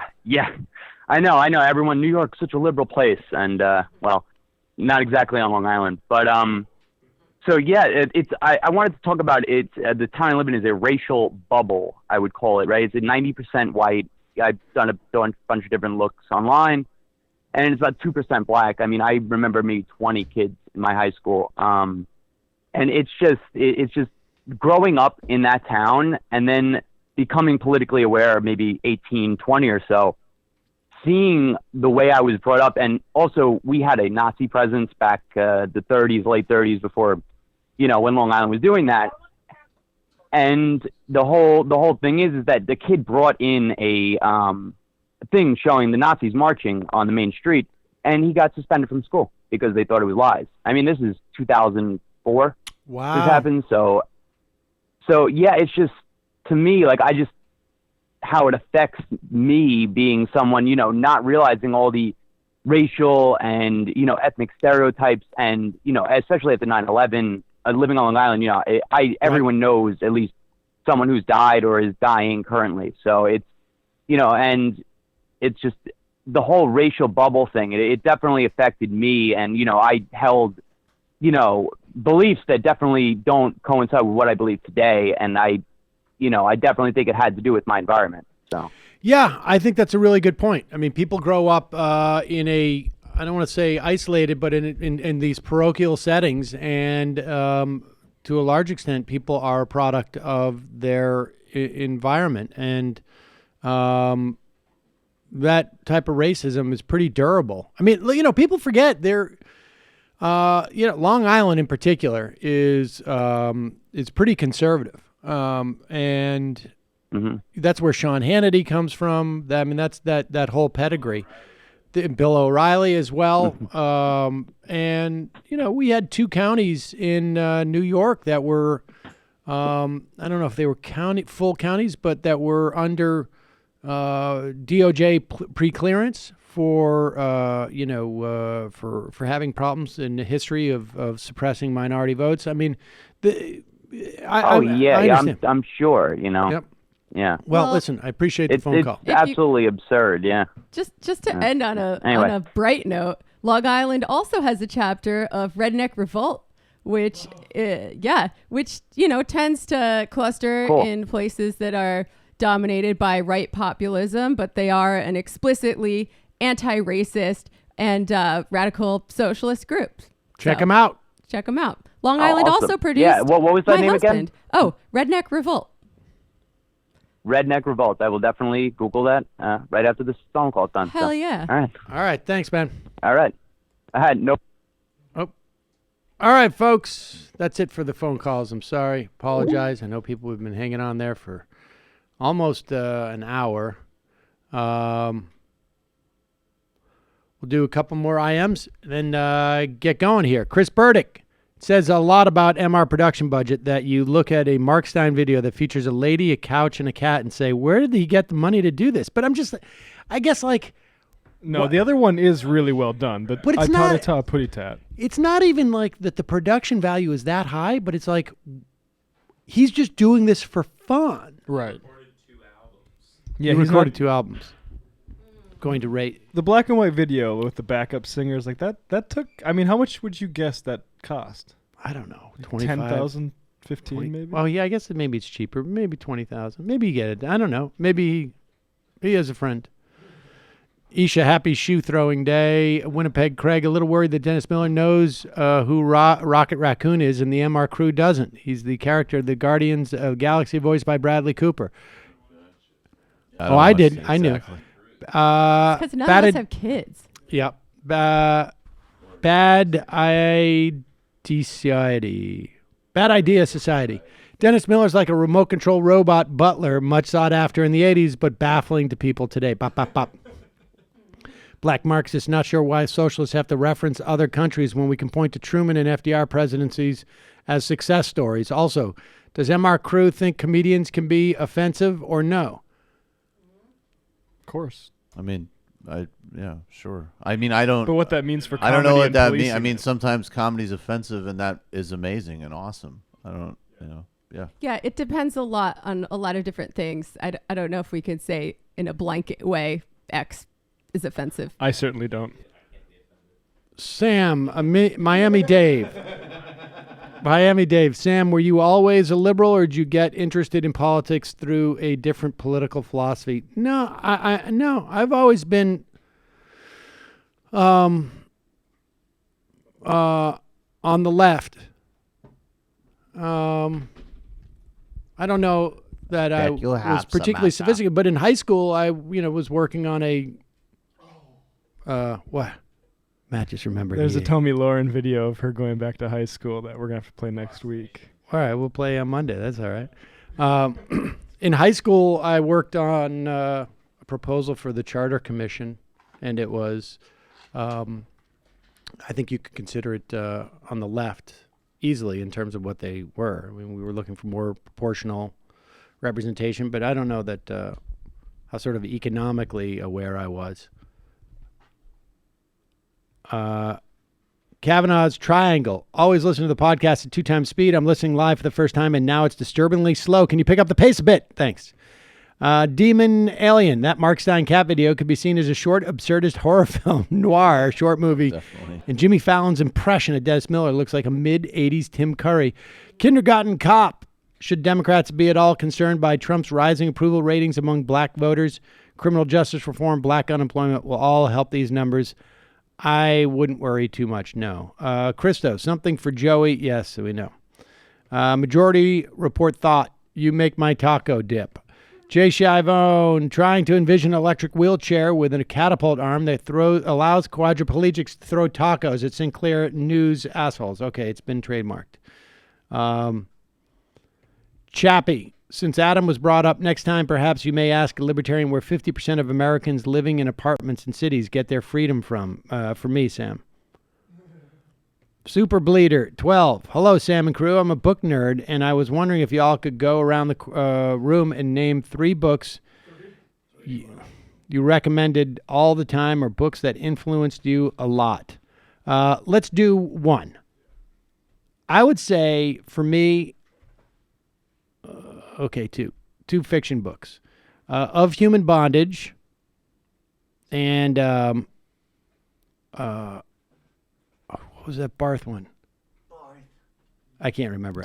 Somerset Maugham? Somerset Maugham was Of Human Bondage. End of the Line, the Barth one, I can't remember. But I'll take that influenced me. I'll just be more current with what I've been reading recently. So Capitalist Realism by Mark Fisher, I think everybody should read. That's an excellent book. And Shame by Salman Rushdie, which is a really interesting novel about Pakistan. I feel like people probably know what I'm going to say, but The Dispossessed by Ursula Le Guin definitely served as a way into thinking harder about socialism than I had in the past.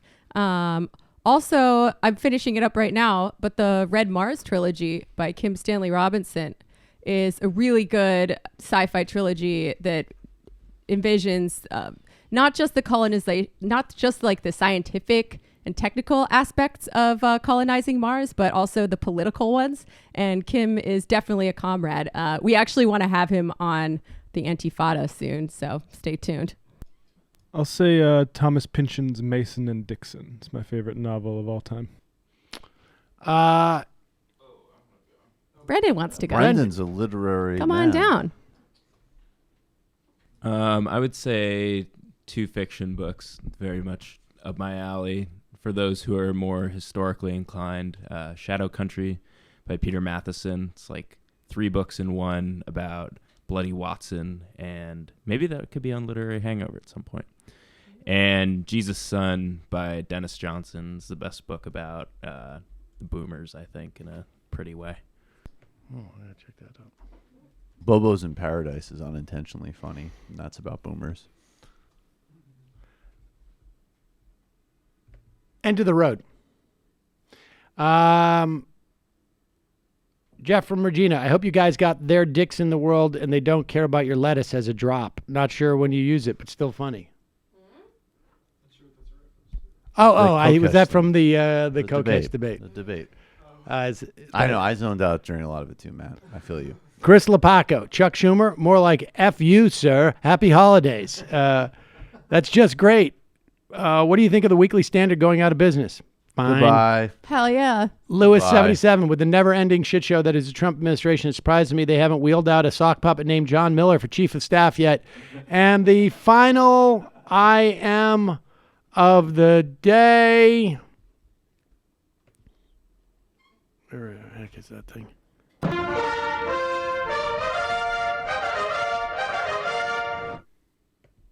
Oh, what happened? Woo Tech Kling. Jamie, any advice to raise class consciousness on campus? Answer on quick. Oh my God. So many things. Monday. Unionize the student workers.